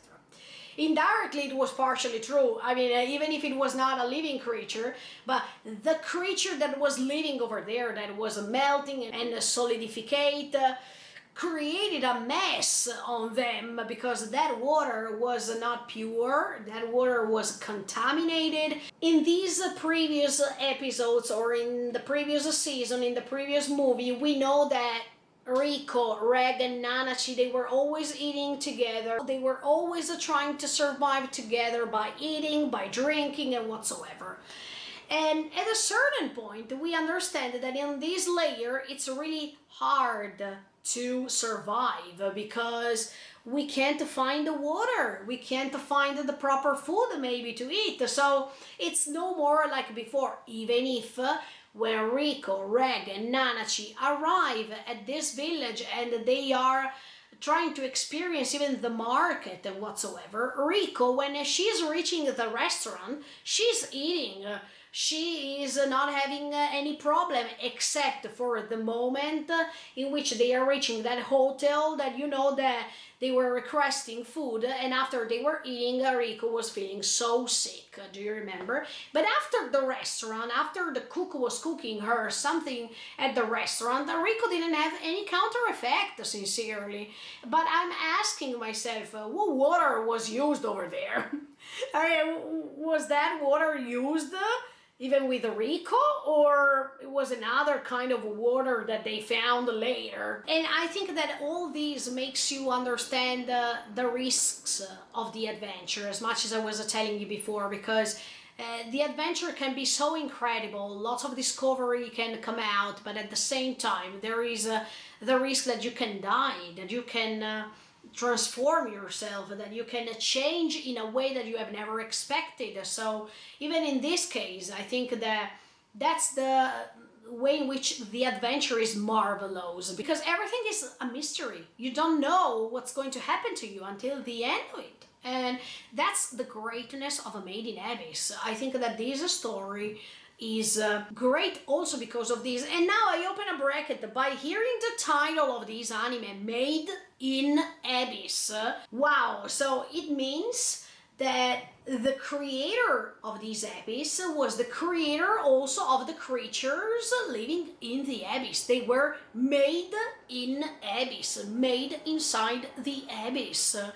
So it means that the interference units too, who are living in the abyss, they were transformed, they were created, they were examined, they were, well, I don't know, in the abyss. Even all the creatures that we saw so far, even all the protagonists that they were coming out in these seasons, they are made in abyss. They are transformed, they are created once again in the abyss. And wow, look, amazing. Even the relics, okay? The relics are made in abyss. Of course, I wanted to praise even Weko, because by being the third sage, but actually even independently from being the third sage, I think that she's so intelligent, that she knows what she's doing, and everyone is relying on her because she is quite smart and she knows what to do. Even with this water, as soon as one of them was touching it, she was saying, no, no, no, no, no, first we have to boil the water and then you can touch it or you can drink it. I think that she was using that method, of course, because when you boil water, all the microbes, all the toxic properties that you can find inside of a liquid, they are gone, because when you boil, when you put hot water, even the viruses are gone and whatsoever. So I think that Weko was using this technique to prevent them from touching something crazy. But anyway, look, no matter how Weko was preventing these, they got in touch with something crazy. And then once again we go back to Weko and Irumyuui, because at a certain point, after they are drinking, after they are eating, you see a moment in which Irumyuui and Weko are still connected, are still talking, and suddenly you see that Irumyuui is starting smelling. As if she maybe is already starting to have these counter effects or something due to the water, or maybe she could smell even before, but anyway, she's sensing as if Weko is her mom. I mean, she says, you smell like mom. And you understand the way in which she wants to belong to someone once again, because she was abandoned, she was left aside, she was considered cursed, and she was considered even not belonging to her previous family anymore. I mean, that's the worst thing that can happen to a girl, or anyway, to a boy, to anyone, to be put aside by your family, to not being recognized by your family, to being separated from it, to said that you're cursed because you can't have kids. I mean, that makes you understand that Hiromiui was not loved for real. She was loved just until the moment they could understand that their family couldn't go ahead anymore. And that's not love, that's just the way in which you can use a family member for your own interests. And that's what happened through her entire existence. Look, because she was always used. She was used by her family. She was used because she turned into the guide of this Genja group. She was used even later when she was transformed more and more later in this episode. She's still used. I mean, I think that her existence was so poor and tragic. And it was well represented, let me tell you, thanks to the facial expressions, thanks to the colors, thanks to the tone of her voice. And I think that Hiromiui just wanted to find another partner in crime. She wanted to find a place to belong to. She wanted to find a person she could rely on. And that person is Weko. Because since the moment that she was left aside by her village, by her family, she could find in Weko something new, something that was propositive, something that she could trust, somebody that would have never betrayed her. I mean, she had that feeling, she had that instinct that that was the right choice to make. And of course, she feels as if when she's with Weko, that's home. She can sense it, she can smell it.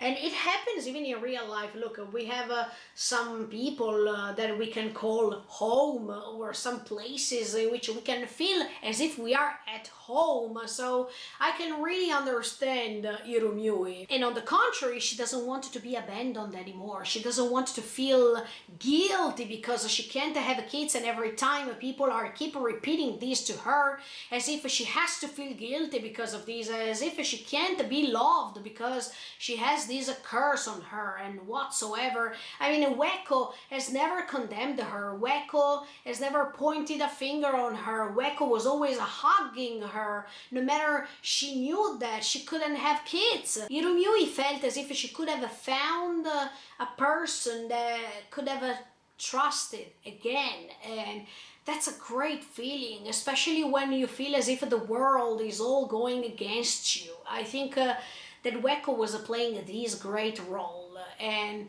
that bond was solidified because of this, because Weko could show her that she was always there with her, that she was always hugging her, that she was always taking care of her, she was always asking for her, and that creates a bond. Another thing that I'm curious about is when Weko is saying, I also can't have kids. Why? I mean, how does she know that? How is she sure about that?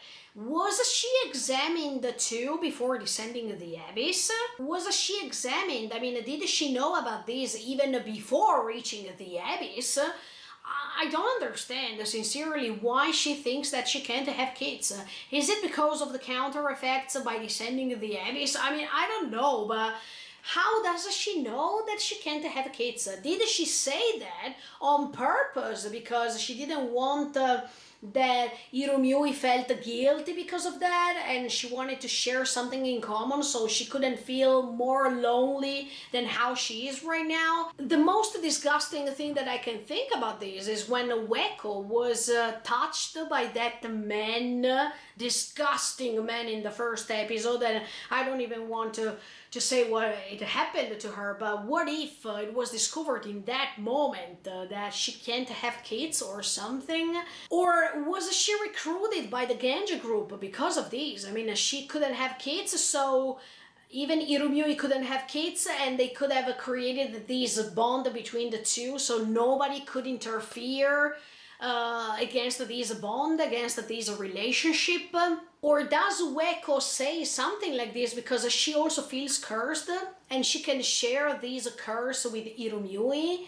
I mean, since the beginning of this story, we know that Ueko feels cursed somehow. She feels as if she's surrounded by darkness only, and that's why she was desperately trying to find light in between all this darkness. But was that darkness referring to everything that she passed thanks to that disgusting man, or was she feeling cursed also because she knew that she can't have kids? All the Genja group feels cursed from the beginning because of how they were exiled by the society in general. So it's like as if they are thinking that they deserve to be where they are, as if they have to repay what they are thanks to this experience. And does this mean that even Ueko is feeling like this? I mean, she feels that she deserves not to have kids because of everything that happened before, because of the fact that she feels that it's a pure darkness inside her heart, and she wouldn't even feel the right or the proper mom to educate other kids or to be an inspiration for others, also because of what she experienced before. Somehow I always thinking about the first episode when we see Ueko with that sort of compass, that compass is directing them to the abyss. What if that compass is also a relic? I mean, it's also a creation of the abyss that is taking them there on purpose, because that's where they belong. They belong to the abyss by being cursed, by being exiled, by being the scum of society. They belong to the abyss because in the abyss we see all cursed stuff. We see all cursed and damaged, demolished, ruined creatures, I mean ruined souls, and that's why they also deserve to go over there, as if they have to go back to the source somehow. And in fact, Ueko recently, when she's discovered by Riko, she is inside of the sacrifice hole, and she can't see anything anymore. She's confined, I mean she's chained, and it's like, yeah, as if she's paying, especially after we know what happened later in this episode, the mistakes that she made. The fact that she was choosing to do something that was cursing Irumyui, but at the same time it was also cursing herself, because that decision was making her feeling guilty for the rest of her existence. So I think that that's the real curse. And in fact, Ueko is saying by herself that with this experience, she was trying to find the light inside the darkness, and at the end of the day, she could find just darkness, pitch darkness inside darkness. But this darkness that she found was really warm. That means Irumyui, because Irumyui at the end of the day was just a victim of all these. Irumyui just wanted to be loved, just wanted to be supported by another person, just wanted to be recognized as a person who had some troubles, but could have found support thanks to others. And at the end of the day, even Irumyui was destroyed by other people's choices. And that's why I'm saying that all these curses are going one on top of the other one, and they are creating a giant curse, in which inside of this curse everyone is the protagonist, everyone is a piece of it. Irumyui was having a sad background story, but at the end of the day, she could find hope by following Ueko, by following this new adventure, by not knowing that actually by descending the abyss, she was just reaching step by step her real curse. So that was just a way to be innocent. Yeah, I think Irumyui was really innocent till the moment in which she discovered the nature of the wishes that she was making thanks to that relic. So I think that this story is amazing because it helps you understand that it's up to you. It's up to what you choose. And what you choose can change things forever. So we have to be careful when we choose. Even if it seems that when we are choosing something, it's just because it's something, oh, stupid, it doesn't matter, it's meaningless, etc., etc. No, everything has a meaning, and we have to pay attention on what we choose to do, because later we can regret, we can feel guilty forever, and that thing can never be erased because of our actions. And in fact, for Hiromiui at that time, Weko was the light of her darkness, and vice versa. I think that for Weko, Hiromiui was the light of her darkness, because thanks to this bond, they both could start living an experience that was simply amazing. But at the same time, we know the end of this episode. Both of them were cursed somehow. Another thing that happened in this episode is when Weko, at a certain point, by trying to protect Hiromiui because they were attacked by a giant creature, they were losing the little creature that they found before. And you see the desperation inside Hiromiui's eyes, because at that time I'm pretty sure that Hiromiui was thinking as if she was the mother of that creature, and because of the fact that she couldn't become a real mom, she thought that by protecting that creature, by being there when it needed, she was like its mom. And when she lost it, it's like as if she was desperate, as much as when you're losing your child. And in fact, you could see how much she was crying, how much she was desperate. But Weko, even in that case, and that's why Weko is super important for Hiromiui, could find a way to support her, could find a way to make her smile again. And the way in which she could do that was to collect these bones of this creature and to make a necklace. That it's the same thing that happened with Riko and Prushka. Do you remember? Prushka became the white whistle of Riko because Riko couldn't go ahead without taking Prushka with her. And she couldn't definitely leave her aside. She couldn't abandon her. And in this case, Hiromiui was doing the same. She couldn't leave, or she couldn't go ahead with her life by leaving that creature's bones over there. So I think that Hiromiui has lots of things in common with Riko. I can't wait to see how they will meet and how Riko will talk to her, because even if Reg now is trying to find Faputa again, because he has to talk to her about his memories, about what she is right now, etc., etc.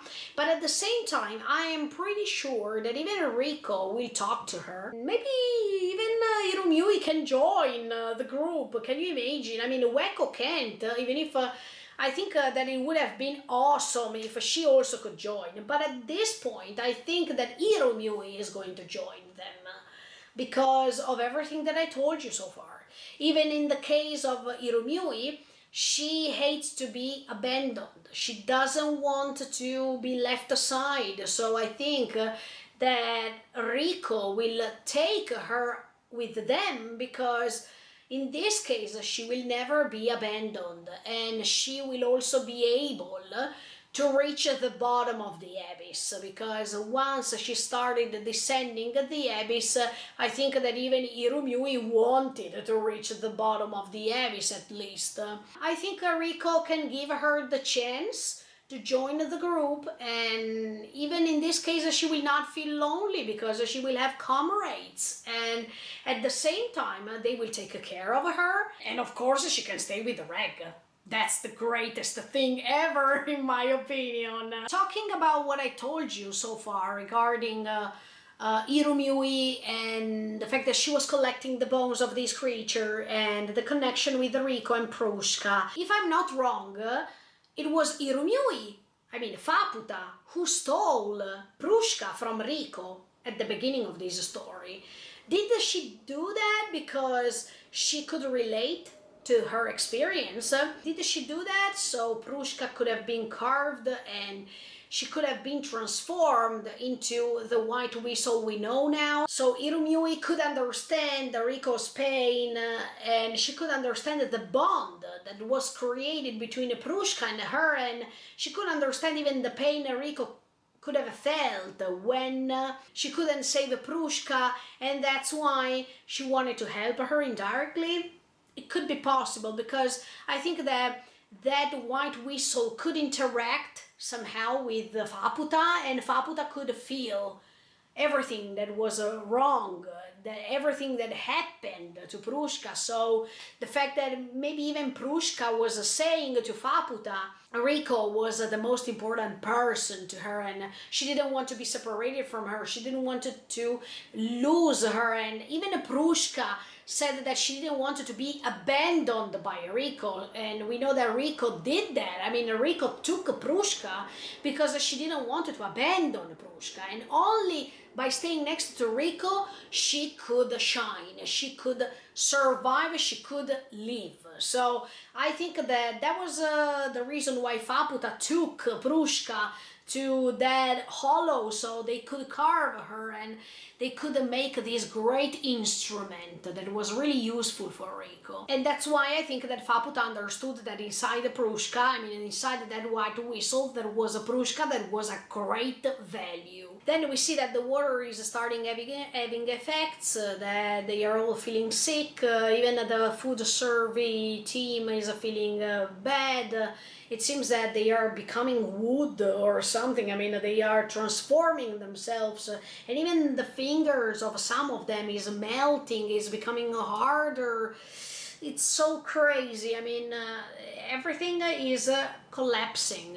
We are facing the hardest time for this group right now. And in fact, Belaf wants to investigate the water. Look, in the reaction I was telling you, is it the water or is it the food? Because maybe even the food could have been contaminated, because by being creatures of the abyss, some of them can create a counter effect. I mean, they were eating these big creatures all together. But yeah, at the end of the day, that was the water, because the water was contaminated because those rocks that were containing that water were not rocks, but they were part of these creatures who melted and solidificated. So everything is a mess. But the interesting thing, guys, is that even that creature that was melting, I mean, it was erasing itself, it was made of layers. I mean, these rocks, that they seemed to be rocks, Belaf is saying that it was like as if they were layer after layer after layer. It's like as if the abyss, who's made of layers, can even solidificate or can even modify creatures in layers. That's awesome if you think about it. It's like the microcosmos that it's related to the macrocosmos. It's something great. I mean, it's like as if this creature who is belonging to the abyss is part of the abyss. So it's like the abyss, and the abyss itself, it's made of layers. So wow, it's like when we are living inside a galaxy, and these galaxies belonging to the universe, so we are part of the universe too, so we are also the universe itself. If we have to talk about the Full Metal Alchemist Brotherhood, when Izumi was explaining to the Elric brothers, one is all is one. I mean, that was awesome. And then we reach the moment in which Vasukian is understanding that there is a relic over there. I mean, that this food survey team found a relic. And he's touching it, I guess. Is he touching it or not? Because that's really important for what's happening next. I mean, I will talk to you about it later, but keep it in mind for the moment.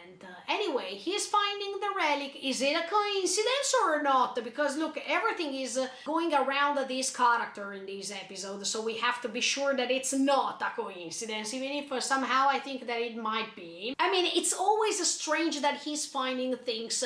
It's always strange that he's saying what they have to do. It's always strange that he's finding a solution. It's always strange that he's always involved in everything. So that's why I'm saying that Vasukian is pretty mysterious, and we still have to understand who that character is. And in fact, Weko has the feeling that this supernatural power that created the abyss is sending this relic on purpose to them. I mean, it's like as if that relic was there not because it's a coincidence, but because it's the will of this supernatural power that was creating the abyss, or the power that is inside this abyss, that is ruling on the lives of these people, and that sent that relic on purpose to see what these people are going to do. So let me tell you honestly, when Weko is talking about this supernatural power that is giving them this relic to see what's going to happen, it's like God. I mean, it's like when God is making us choosing something based on our free will. And we have this immense power if you think about that, because when we have to choose between two things, anyway, we have to make a choice. And when we make a choice, it's made by our own free will, because we have the power to choose what we want to do, and nobody else can choose it for us. We are the author of our story. So I think that even in this case, this relic and everything that happened later thanks to this relic, it was because of other people's decisions, and these decisions could take all the rest of this Genji group to hell. And that's why I'm saying that this story is incredible, because it can be explained even religiously speaking. As you can see, we are able to choose what we have to do. And all these actions that we are making are creating consequences. Those can be good consequences or bad consequences. It doesn't matter. Anyway, we have the power to choose. And we know that after we choose, nothing can go back as before. Nothing can change, or nothing can be erased from that decision. And in fact, that's what's happening even in this episode. The relic can be a salvation, can be also a condemnation. It can be something as a benefit, or it can be a curse. It depends how we use it. It depends on what we choose to do with them. So after they found the relic, now they have to discuss about what to do. Because one option is to keep drinking that water with the consequences they know that they will happen. The other choice is to dying because they are so thirsty and they are going to die because of that. And then Vasukian, as always, is finding another option. He is asking to take that relic to the interference units to understand more about them. Okay, that could be a great idea, sincerely, because the interference units are there and they know things more than them, definitely, especially about relics. Even in this case, guys, these interference units are going to help them by telling all those info that they were said, or they are just faking helping them. Because we know what happened later, and it seems as if, they were saying all the right info to us about this relic, the importance of it, etc., etc. But what if they were hiding other things regarding a counter effect of this relic and what was going to happen later? I mean, it seems as if these interference units are so pure and so innocent somehow that I prefer to keep doubting instead, because I don't want to trust these units until we understand who created those units and the reason why they are there. And then, look, when there were these three options, for a second, it reminded me when Belaf was giving three options to Rico. Even if it was quite different, but anyway, they were three options. They like number three, like three sages, three options, etc., etc. Three members, in the case like Rico, Reg, and Nanachi. I mean, this number three that is always appearing in stories, and it seems that many Japanese authors, they like this number, even if in the West world, this number three, if you follow religion, you can understand that it means the Trinity, I mean the Holy Trinity. But anyway, guys, now we reach the most important part of the episode, in my opinion, because we are getting in touch with this relic. And the the interference units are talking about this relic specifically, first of all, by saying that this relic is around, and when it's around, it means that it's regarding wishes. But at the same time, if I have to be honest, the way in which they are explaining this relic as a circle, I mean, as a round shape, it reminds me of the Ouroboros. I don't know if you know that, but it's the snake that is eating the tail or something like that. I think that if you tap it on Google, it comes out Ouroboros. And you know that the Ouroboros, the snake that is eating its own tail, it means something bad. It's not, it doesn't mean something good. So it's like as if you wish for something, but later you're going to curse yourself. That it's what's happening in this episode perfectly. So as you can see, the round, I mean the shape of the circle, that everything comes to the source, that if you start something, it's like a loop when things are repeating over and over again. I mean, sometimes even this subject was used many other times in many other stories, once for all Shingeki no Kyojin, in which you understand that the loop is creating suffering, pain all over again without stopping it. And in this case, yeah, it might seem as if, yeah, you wish for something great, but then you have to repay for what you wished with something terrible. And in fact, Irumyui is cursed, definitely. And then we also know that this food survey team who found the relic, they were transformed like this because of the relic. But in this case, then they were explaining us even the meaning of this egg that was found. That means the relic.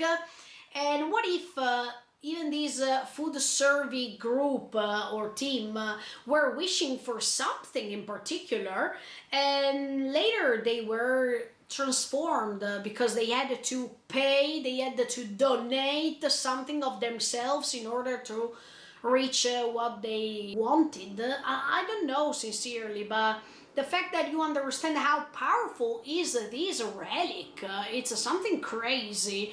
And we also know that the relics, the more you go deep down the abyss, the more they can become stronger and pretty mysterious. And in fact, even this Genja group, they didn't know anything about it. In fact, these interference units are saying that there are different levels of the relic. They can be strong, they can be super strong, and in this case, it's a super strong relic. That it's even called Cradle of Desire or Wish Granting Egg. Look, first of all, Cradle of Desire, in fact, we know that it's put here in the case of Irumyui, and it's a cradle because, of course, from there, these creatures that are coming out from Irumyui are given birth, and at the same time, she is the mother, and also she is even the village, because that was the way, in my opinion, to create the village. But we will talk about it later. Anyway, Cradle of Desire, because anyway, even in the case of Irumyui, we know that her desire was to become a mom. So that cradle was inserted inside Irumyui's body because it was like a sort of, yeah, the cradle of her own desire, the desire of becoming a mom. And at the same time, it's also called Wish Granting Egg because of everything that we know so far from this season. That means if you wish to have something, you have also to grant something, you have also to donate something. That means you want, but you also know that if you want, you're also going to lose. And in fact, that's what's happening, because she is able to have this wish come true. That means she's becoming a mom. But the thing that she's losing is her humanity, first of all, and second of all, the way in which she can become a mom, because these creatures are dying. So as you can see, it's a sort of a contrapasso, but we will explain it later. But anyway, this story amazes me a lot. And as you can see, because of the relic, because of that egg, that seems like an egg actually, everything can turn upside down. And at this point I'm asking myself, did Eliza find a relic like that? Did she find another type of relic? If yes, what was that relic? I don't know if she mentioned this kind of relic in her notes or not. I think Rico knows. But what if she also used this relic she found to revive Rico, maybe? Or to, no, I don't know, ask her baby to not being stillborn again or to be revived. We know that she put her inside of a relic, but what if she found another relic before that, and maybe she was wishing for something else that we don't know, that it's happening even after or even before? And then it's said that if you are swallowed up by that and your wish is going to dissipate, then you'll become like that. I mean, you'll become like what you were wishing. This is how to destroy a person physically, emotionally, spiritually. I mean, the curse of the curses. Another information that we got from the interference units is that if adults are using it, it's not going to work as much as when young kids are going to use it. This is another great thing, because we will understand that in fact later it's working, and it's not because of adults. But why is it possible that with the young kids is working and not with adults? Is it because kids are the embodiment of all the fears, all the desires, all the dreams, all the wishes they wanted to gain for the future, etc., etc., etc.?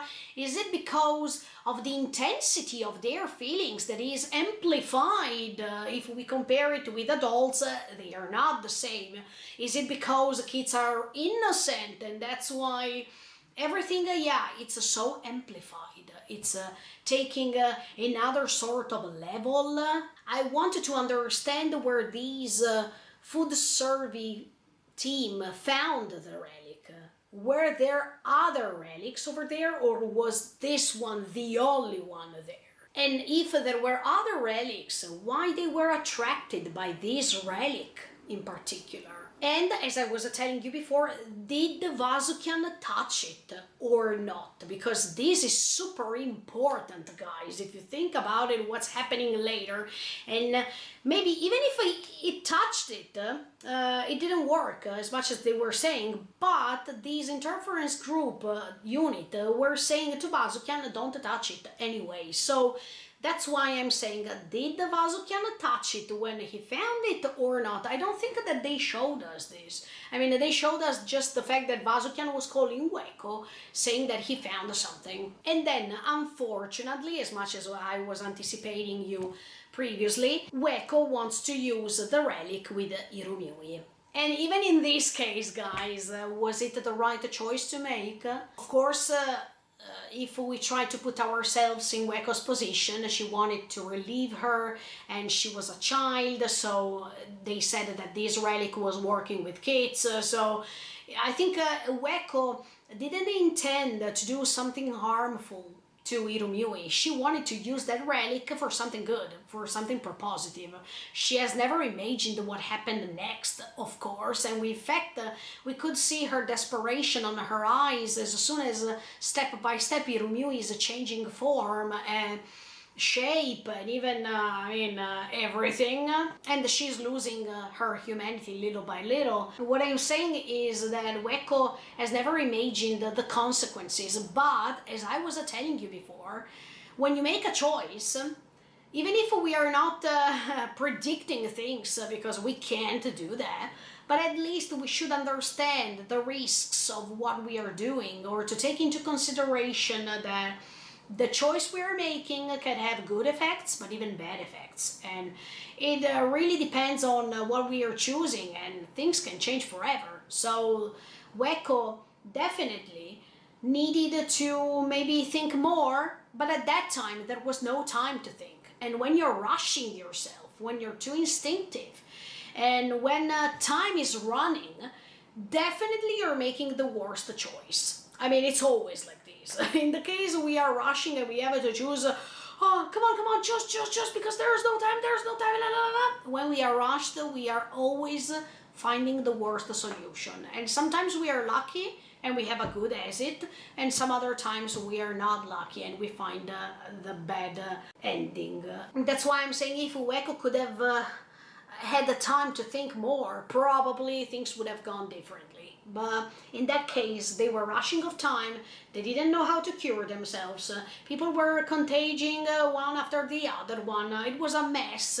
I can understand Ueko, I can understand the fragility of that moment in which she had to choose for everyone, and she was thinking that Irumyuui was doing the same thing. I mean, she was thinking that even Irumyuui was thinking about all the others, about their conditions, about trying to find a way to cure all of them. But by doing this, unfortunately, Ueko doesn't understand that she's cursing Irumyuui more than ever. And she can become the source of her pain, the source of her suffering indirectly. So that's even worse for her. And at the same time, she doesn't even imagine at that moment when she's choosing that Irumyuui is thinking about something else. I mean, Irumyuui is wishing something else, something that is dear to her, something that refers to her, and that makes you understand once again how human beings can be so selfish, because they are always thinking about themselves first, and then all the others can come. And this is the great representation of our sins. I mean, of how we are so sinful that not just we are not just greedy. We know that there are 7 deadly sins, but in this case, yeah, they are talking about greed, but I want to say that we are talking about selfishness too, because Irumyuui, by the fact that she couldn't become a mom, she preferred or she wished to have the chance to erase her fears and at the same time to reach her happiness by wishing something that could have granted all these. And she could grant her happiness, not the villagers' happiness, that is quite different. But yeah, Ueko was not conscious about that thing at that time. She thought that she could have created this hope for all the villagers to regain energy, to recover, to be better. But then there is a sentence that the interference unit is saying, and the sentence is that the fear felt by a young kid is closer to the origin, to the source, or something else. What does that mean? Look, I wrote down some of the questions that came out in my mind at that time that I saw that sentence, and now I'm going to read them to you because they are so many and I don't want to forget any of them. Does this mean that the abyss was created on suffering?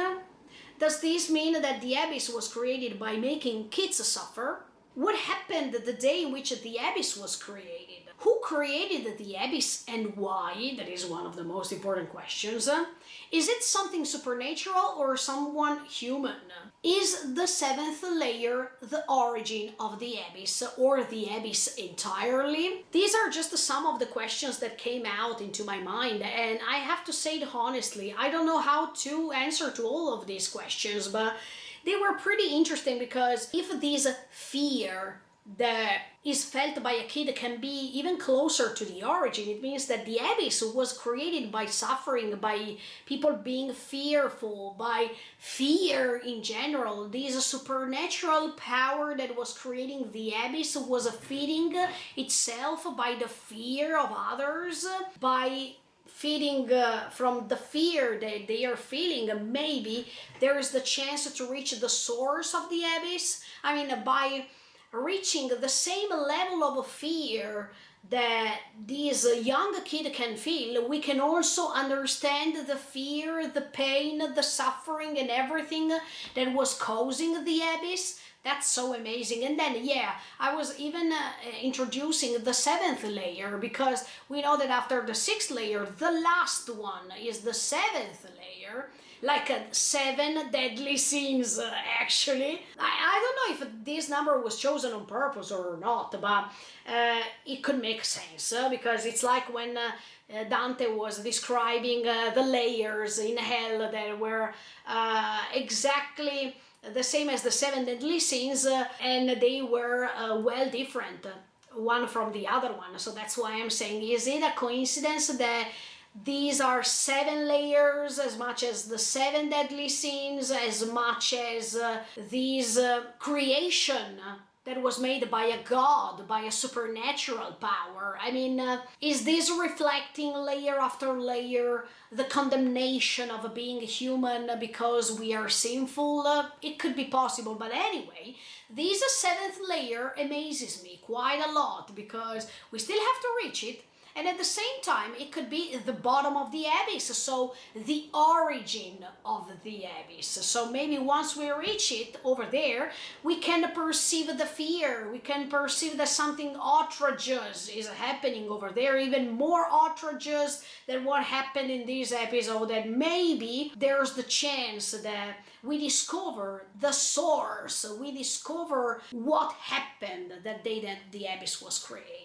And we know that it's more than 2,000 years before, so I think a 7,000 or 9,000, I don't know, but anyway, it's millennials, and we need to understand what's going on. But the fact that a young kid has to fear, and this fear is closer to the origin, that's scary, guys, because I don't know what to expect in season 3 at this point, but let's stay tuned and keep on watching. I mean, I'm so amazed about that, but I still don't understand who created the abyss, or what created the abyss, and with which purpose. If it's religiously speaking, I can understand everything that I told you so far. If there is another meaning, I can't wait to discover it. But then even the fear of a young kid can be even more extended than the fear of an adult, because of the innocent that they are feeling when they get in touch with something that is fearful,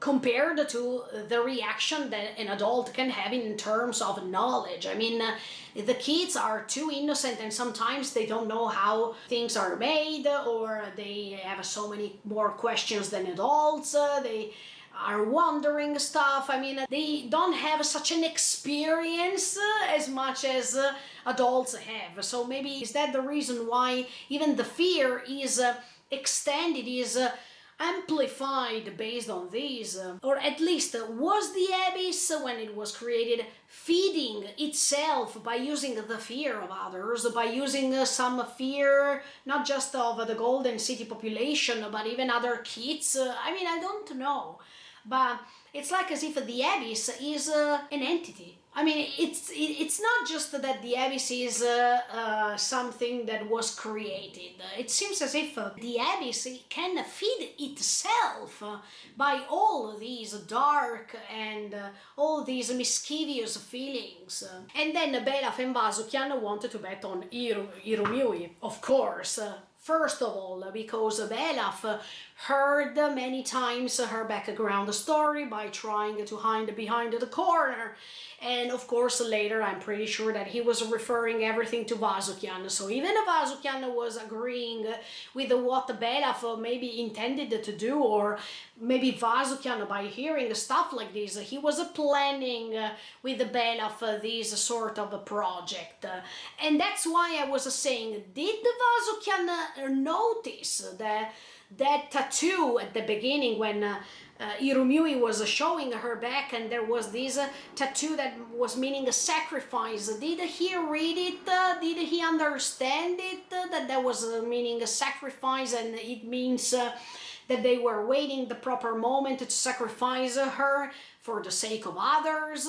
It could be possible. And of course, Weko didn't know anything about all these projects that they were having in their minds, because even if they were 3 sages, I think that Vasukian and Belaf, they were just using even Weko. So Weko was the limited sage. I mean, that one that was not well instructed enough, or didn't have the enough experience, didn't have the enough knowledge to be compared with the other 2. So that's why I think that Weko was another victim of these 2, especially of Vasukian. Look, I don't like him at all. And the other reason is that Belaf was even noticing that Ueko and Irumyui, they were having a great bond together, so maybe he was thinking, if we sacrifice Irumyui and Irumyui is wishing for this and that, it will also regard Ueko, because she is her partner in crime. I mean, she is like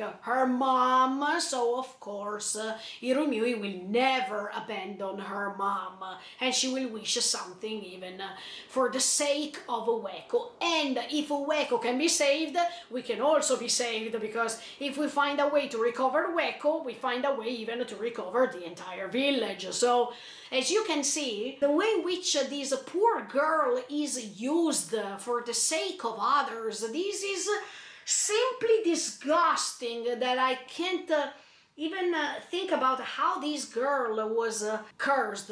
Since the beginning she joined this ganja group, but even before, I mean, by her family, by being put aside by them, I mean, her existence was traumatic. And then we reached the moment in which I felt disgusted as much as I could. That means when Vasukian is reaching Ueko and he's saying, this girl will be the salvation for all of us. Look, in that moment, I realized, even if I realized it even before, you know what I mean. I mean, if you follow my commentary, I don't like Vasukian at all. But when we reached that moment, I realized that something was really, really wrong. And let me tell you honestly, I dislike him even more than Bondorudo at this point. I mean, Bondorudo, I dislike him 100 millions of times. But Vasukian, I think that I will dislike him even more and more and more, sincerely. But anyway, by saying that sentence, it makes you understand everything I told you so far. That means that probably he was already projecting this in his mind without telling anybody else about what he was planning. At this point, I'm asking myself, how did he know that Irumyui was the salvation for all of them? Does he know something else, guys? Because I think that Vasukian, we still couldn't understand him 100%, and I am even guessing who he is, because of course, yeah, he is considered as a prophet, he is the member of the Ganja group, he was recruiting others to reach this bottom of the abyss, but who is he for real? Is he someone that we still don't know, that maybe his importance is even more bigger than what we think? The reason why I'm saying this is that Vasukian knows many things. He knows about that purple creature of the previous episode. He knows how we can regain Nanachi and Mitti, of course, after what happened. He knows that Faputa was the salvation for all the others. I mean, he knows so many things. Sometimes he doesn't even want to share them. It's like as if, of course, the more knowledge you have, the more secrets you start to have towards others. That's why this character is super suspicious, and I really don't like him. Look, I don't like even Belaf at this point, of course, but if I have to choose the worst, in my opinion, Vasukian is number one. But at this point, I also wanted to know, was he instructed by somebody else before reaching the abyss? Does he have this certain knowledge that it's coming from even before climbing down the abyss? He seems different than all the rest of the Ganja members. I mean, when he decided to climb down the abyss, the main purpose was just to reach the Golden City, or the purpose was something else too? Because I don't think that that was just the only purpose, sincerely. I don't think that this legend of the Golden City was the main priority for him. Maybe it was just an excuse to reach there in order to reach the next step, the next goal that he had. And that's why previously I was telling you, what if he was recruiting others to reach that layer, because alone maybe it was even more difficult to reach it, just for his personal interest, just for increasing his knowledge only. And that's why everything collapsed like that. And in fact, Ueko is even saying that by looking at Vasukian's eyes at that time, she thought that there was a divine possession prophet. I mean, he's a prophet because he is using this art of oration. Do you remember that I told you? I mean, he is brainwashing others with all these beautiful words, etc., without even telling them, look, you're cursed, that's it. So he is a great prophet, and he is also spreading all of these things that he knows about the Golden City to let them become more important in their opinions, but in his opinion, they are not important at all. They are just used, let me tell you, used once again, especially after they were exiled, that it's even worse. And divine possession, why Ueko is saying something like this? Because if we check Vasukian's eyes, we can see that his facial expression is terrifying and it's disgusting. I mean, it's like as if he planned everything from the beginning, and I don't like that, of course. But yeah, talking about this divine possession, was this creator of the Abyss possessing him at that time? Is the Abyss possessing him? What is this divine thing that is ruling the Abyss? And why Vasukian was maybe possessed by it? What's the purpose of this creator of this supernatural power that is handling the Abyss? What's that purpose? What does it want to do on people? What does it want to create as a purpose? We needed to understand that too, but that was the first time that Ueko was describing Vasukian in this way, as if it was something to be afraid of. And even the relic, guys. The relic was used by Ueko, of course, on Irumyuui, but even if Ueko had good intentions, Vasukian was not having good intentions at all. And everything that is happening to Irumyuui, it's just what Ueko rebelled at. That means the creation of the village, and in fact we know that Ueko was against it. I mean, she was against the way in which Vasukian and Belaf wanted to create this village. And now we understand why. Of course, we are also against this project. But I also was thinking, what are these relics? I mean, are these relics an instrument for this divine power to show itself in the Abyss? I mean, are these relics just these buttons, let's say, to release this huge divine power that was also creating the Abyss? Are these relics confining inside themselves a piece of what was the creator of the Abyss, or a piece that is related to it?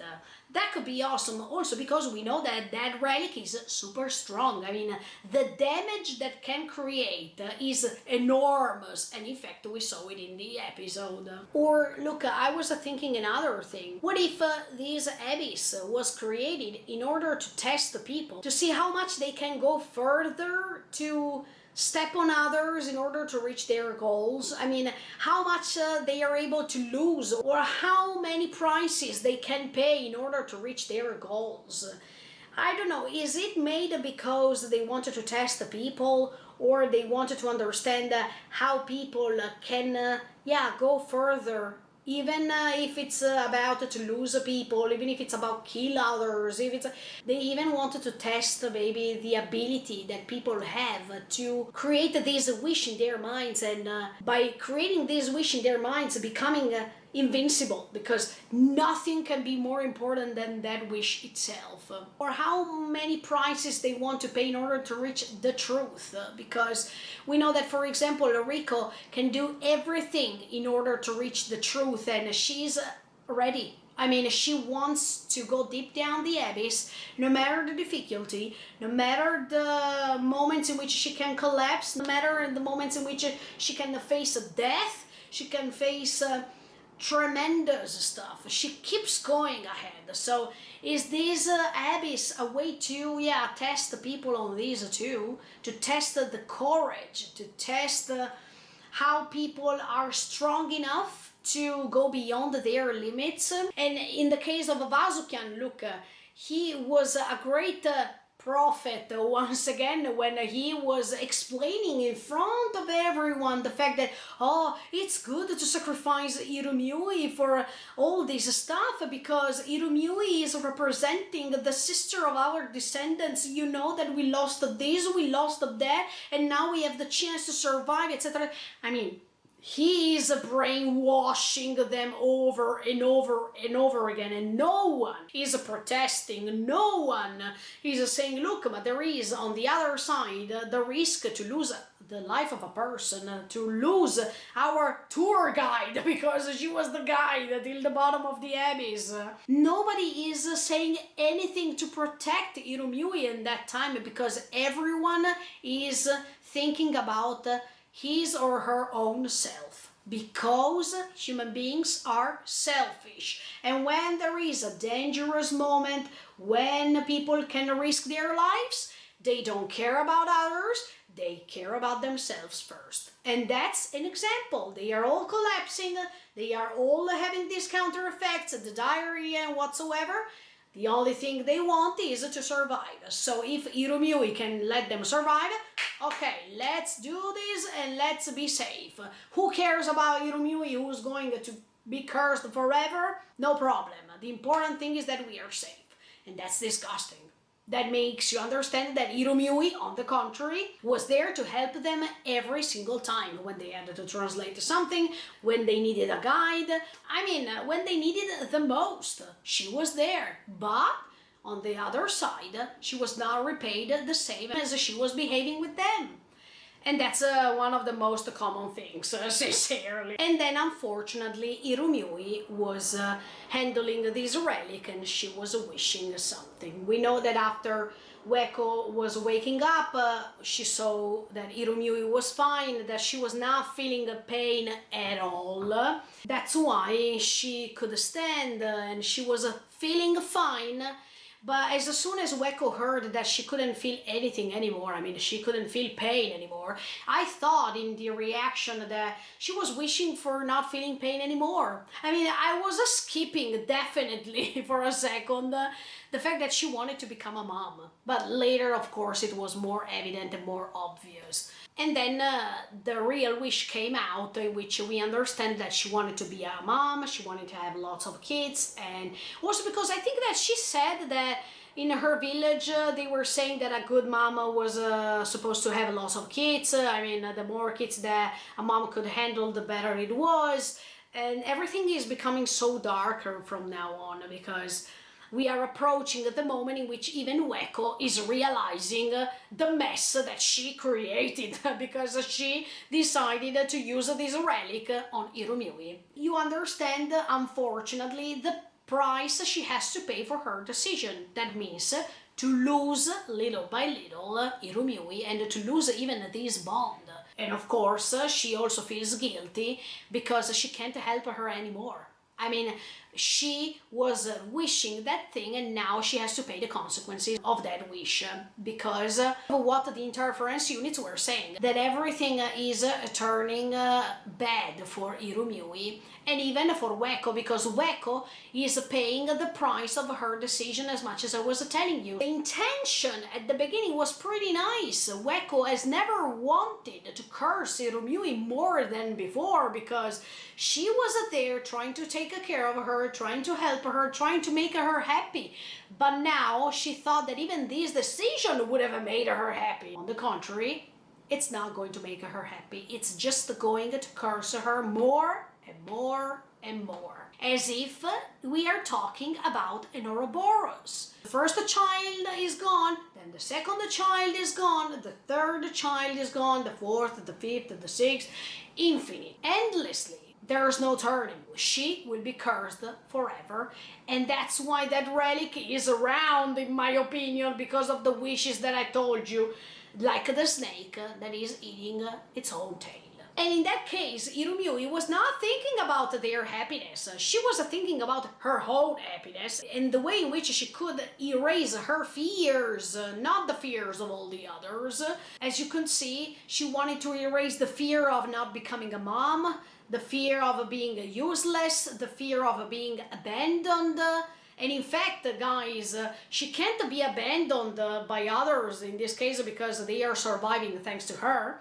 She can't be useless. No, on the contrary, she's so useful right now. She can't feel lonely anymore because she will be surrounded by all these creatures. I mean, they will turn into hollows, but at the same time, she will always have these creatures that will be born, but immediately after they will die. As you can see, everything that she was feeling as if they were fears, they are going upside down, they are turned upside down. Even the happiness is turned upside down because she was wishing for the happiness to become a mom and to have lots of kids, etc., etc., etc. This happiness is turned into sadness as soon as one of these creatures that she's giving birth is dying. So as you can see, everything is turned upside down. The fears, but even the happiness. And it's a pure curse. And I think that the great subject of this episode is that you can't go against your destiny. You can't become what you couldn't become. You can't modify these, because if you try to do so, something bad will happen to you. You should just accept what you have and just understand that if you couldn't have that thing, that doesn't mean that you can't handle other things. That doesn't mean that you can't obtain other stuff. So I think that was the most important thing for Hiromyui to understand, because at that time she was having Ueko next to her, and that should have been enough. But as you can see, in her mind, she was wishing more and more and more. She was really greedy, and you know that greed in this layer of the abyss is repaid with the contrary. I mean, the more you wanted to have, the more you have to suffer, and that's what's happening to her, at least. And I feel so sorry for her, but at the same time, this is a great contrapasso, because at the beginning she couldn't have kids and she felt depressed, she felt so sad, etc., etc. But now that on the contrary, she wished to have lots of kids and she's able to have lots of kids, anyway, she's giving birth to creatures that are going to die. That makes you understand that her destiny, even if she tried her best to wish for that to be changed, it can't change. She has always to feel the giving birth of a creature and be happy, and immediately after to be depressed because she will lose it. So that's so cruel and it's so disturbing, let me tell you. Even this contrast between happiness and sadness, light versus darkness. In fact, she is illuminated by this light, do you see in the episode? And immediately after, this light is causing her to cry bitter tears because of everything that she wished that it was not supposed to happen. Hiromyui is just facing the truth. She can't have kids and she will never be able to have kids. And the fact that she keeps giving birth to these creatures that are dying sooner or after is just a curse to let her remind that thing. The thing that she can't avoid, the fact that she can't, and she will never be able to have kids. That's the cruelest contrapasso we saw in this second season. The story is not ended, because we still have to see what Ueko has to tell us later about what's happening later. If you think about what was said in the previous episode, they were telling us that now Faputa is the princess of all fears and desires. And in fact, that's true, because she's embodying both of them. She's embodying fears and even desires, thanks to the relic that it's inside her body right now. I mean, this relic was becoming a part of her, and maybe this relic is that power that she has right now. I mean, the more she's cursed, the more she's developing even this ability to be super fast and to condemn others, maybe. And we still have to understand how Hiromyui is becoming Faputa. I mean, this great change that is turning her into a beast. In fact, we saw it thanks to the flashback of Ueko at that time. I mean, she is losing her humanity, of course, and in fact, she, in this episode, is still partially human, because she's saying, why are you crying, why are you sad, Weko? She's still smiling, she's crying, etc., etc. But I think that the more we will go on, the more she will lose her humanity, of course, and she will not even realize what she's doing when she's losing her mind, probably. But when she met Reg, she was smelling him and she was recognizing that that was her Reg, so we needed to know what that means.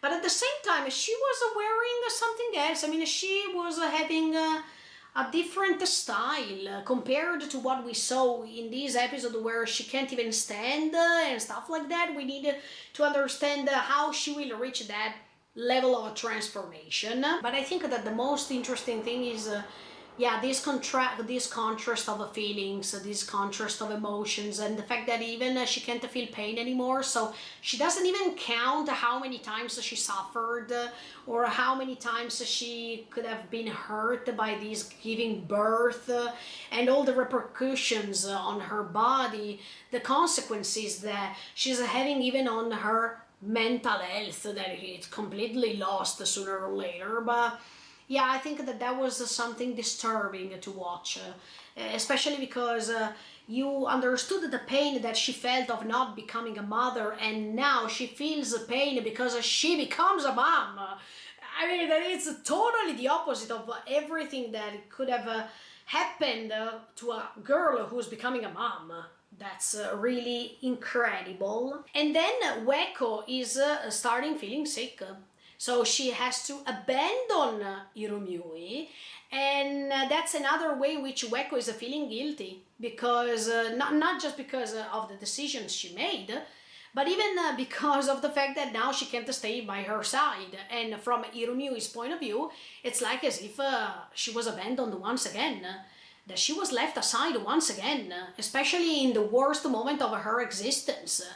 And is it this the reason why she's becoming like a beast? I mean, she's becoming so cruel later, or thanks to that Weko's background flashback, we see that she's going out like that. And is it because of that Weko, even in the present time with Riko, Reg, and Nanachi, she can't even meet Faputa because she couldn't even ask for an audience with her? I mean, we needed to know more about this. Of course, in the next episode they will tell us everything, but I'm just guessing. Irumyui became a Faputa also because of this, because she thought that Weko betrayed her. She thought that she was abandoned once again. She thought that she was all alone with her pain, with her suffering, and nothing changed even if she wished for that.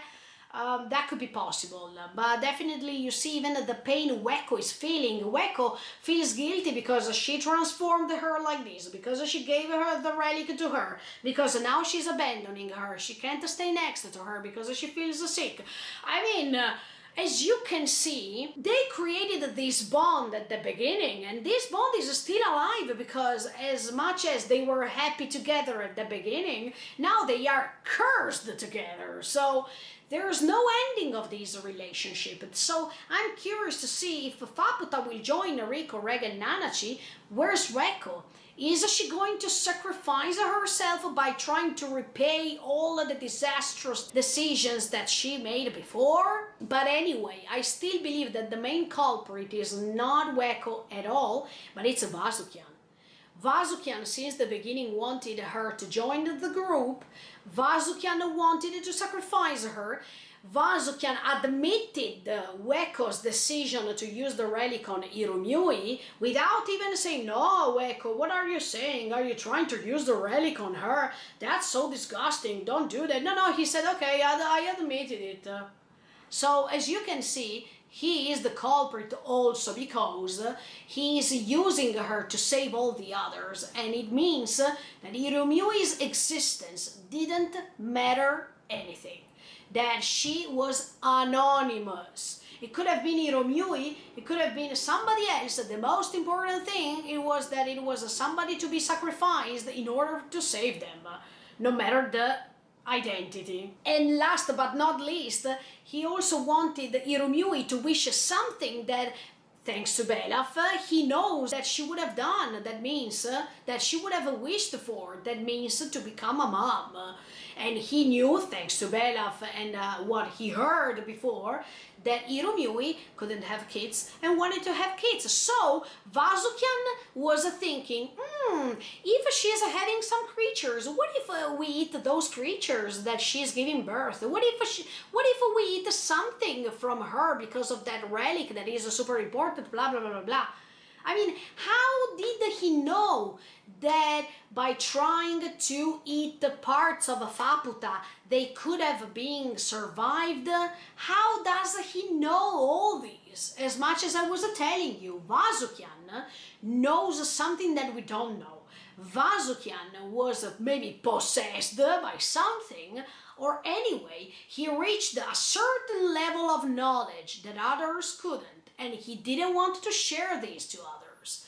Maybe he shared it with Belaf, but the thing is, how does he know that these parts of a Faputa or Hiromiui or parts of these children who are dead can revive them, can help them? By eating these parts of her, how did they turn into hollows? I mean, that's what's missing, because even Vasukian now, he's a hollow. Was because by eating parts of a Faputa they could have become hollows, or they turned into hollows, or is it because they were eating Faputa skits that they were turning into hollows? Is it because by eating a part of her, they automatically became a part of her, and it means that they turned hollows as much as she turned into a hollow? So many things, but that was the only way to survive. But the thing is, how did Vasukian know that? That's the most interesting thing, because it seems as if from the beginning, when Belaf was hearing this thing while she was talking to Weko, they were already planning this, as if they were getting in touch with a knowledge that others couldn't. And in fact, even Weko didn't know anything about this. Also because Hiromiui now couldn't feel any pain. So if they were eating parts of her, it was okay, because she couldn't feel anything. This reminds me of Mitti, because Belaf was eating Mitti throughout all that time, and Mitti could survive, let's say, because she's immortal, and she couldn't even express the pain she was feeling. So even in that case, Belaf was feeding it itself, because now he's a hollow, thanks to Mitti. As much as at that time they were surviving thanks to Hiromiui's meat, flesh, call it as much as you like, or maybe thanks to her creatures that they were born and then they were dying, so they were cooking them. I don't know. Look, it's so disgusting to think of something about this, but oh no F way. And Vasukian now is suggesting Reg and Rico to get a piece of a Faputa in order to release Nanachi and Mitti from this spell that was created thanks to the I wish to gain Mitti once again. What do you offer? I offer myself. So is this a way to erase this spell thanks to Faputa only? We will see what she will say, but the thing is that Vasukian is scared of Reg. Does this mean that Reg tried to save Faputa at that time? Does this mean that Vasukian already knows who Reg is, or couldn't wait to meet Reg for his own purposes? Does this mean that he met Reg and he was confronting Reg at that time and he lost and then Reg doesn't remember anything about it? And then the most disgusting scene is that when Weko feels a sort of a pleasure to eat what she's eating, and we know of course that that thing that she's eating might be Hiromiui. And of course later she feels even disgusted and guilty because she's eating her friend. I mean, I don't know if it's Hiromiui or the creatures that were given birth by Hiromiui. I mean, one of the two anyway. It's disgusting, terrible. I can't find the proper words, okay, for this. And she's also understanding that Vasukian is the culprit of everything, because Vasukian knew what he was doing. And Weko is starting being terrified because she's understanding that they're planning something against her will, and she's going to oppose, definitely. So in the next episode we will see what's going to happen to her later after she's opposing to all these. But look, guys, even at the last sentence that he's saying, I told you that she was going to let us survive, blah, blah, blah. The way, the tone of the voice that he's using while saying this makes you understand how Vasukian is terrible. And that's why I think that he is even worse than Bondorudo at this point. Look, I can't imagine all this cruelty that was used on Irumyuui and all that happened after that to her. Oh my. And Ueko, that she finds herself in the middle of all this situation because she thought that she could have done something good for her and instead she cursed her. Okay, I finished my commentary, but just wanted to tell you that this episode was simply awesome. I don't know how much this video will last, but it was so nice to talk about this episode. And the thing that you understand from it is that if you're cursed and you want to delete this curse on you, you should eat something that is cursed already. That means minus plus minus equals plus. In this case, like like in physics, okay? That in order plus equals minus. I mean, you have to create something that has the same source in order to create the opposite. Let's see what's going to happen next week with episode 8 of season 2 of Made in Abyss. Thank you so much for the support. Thank you for following me till this moment, if you could. And see you next time, guys. See you in the next video.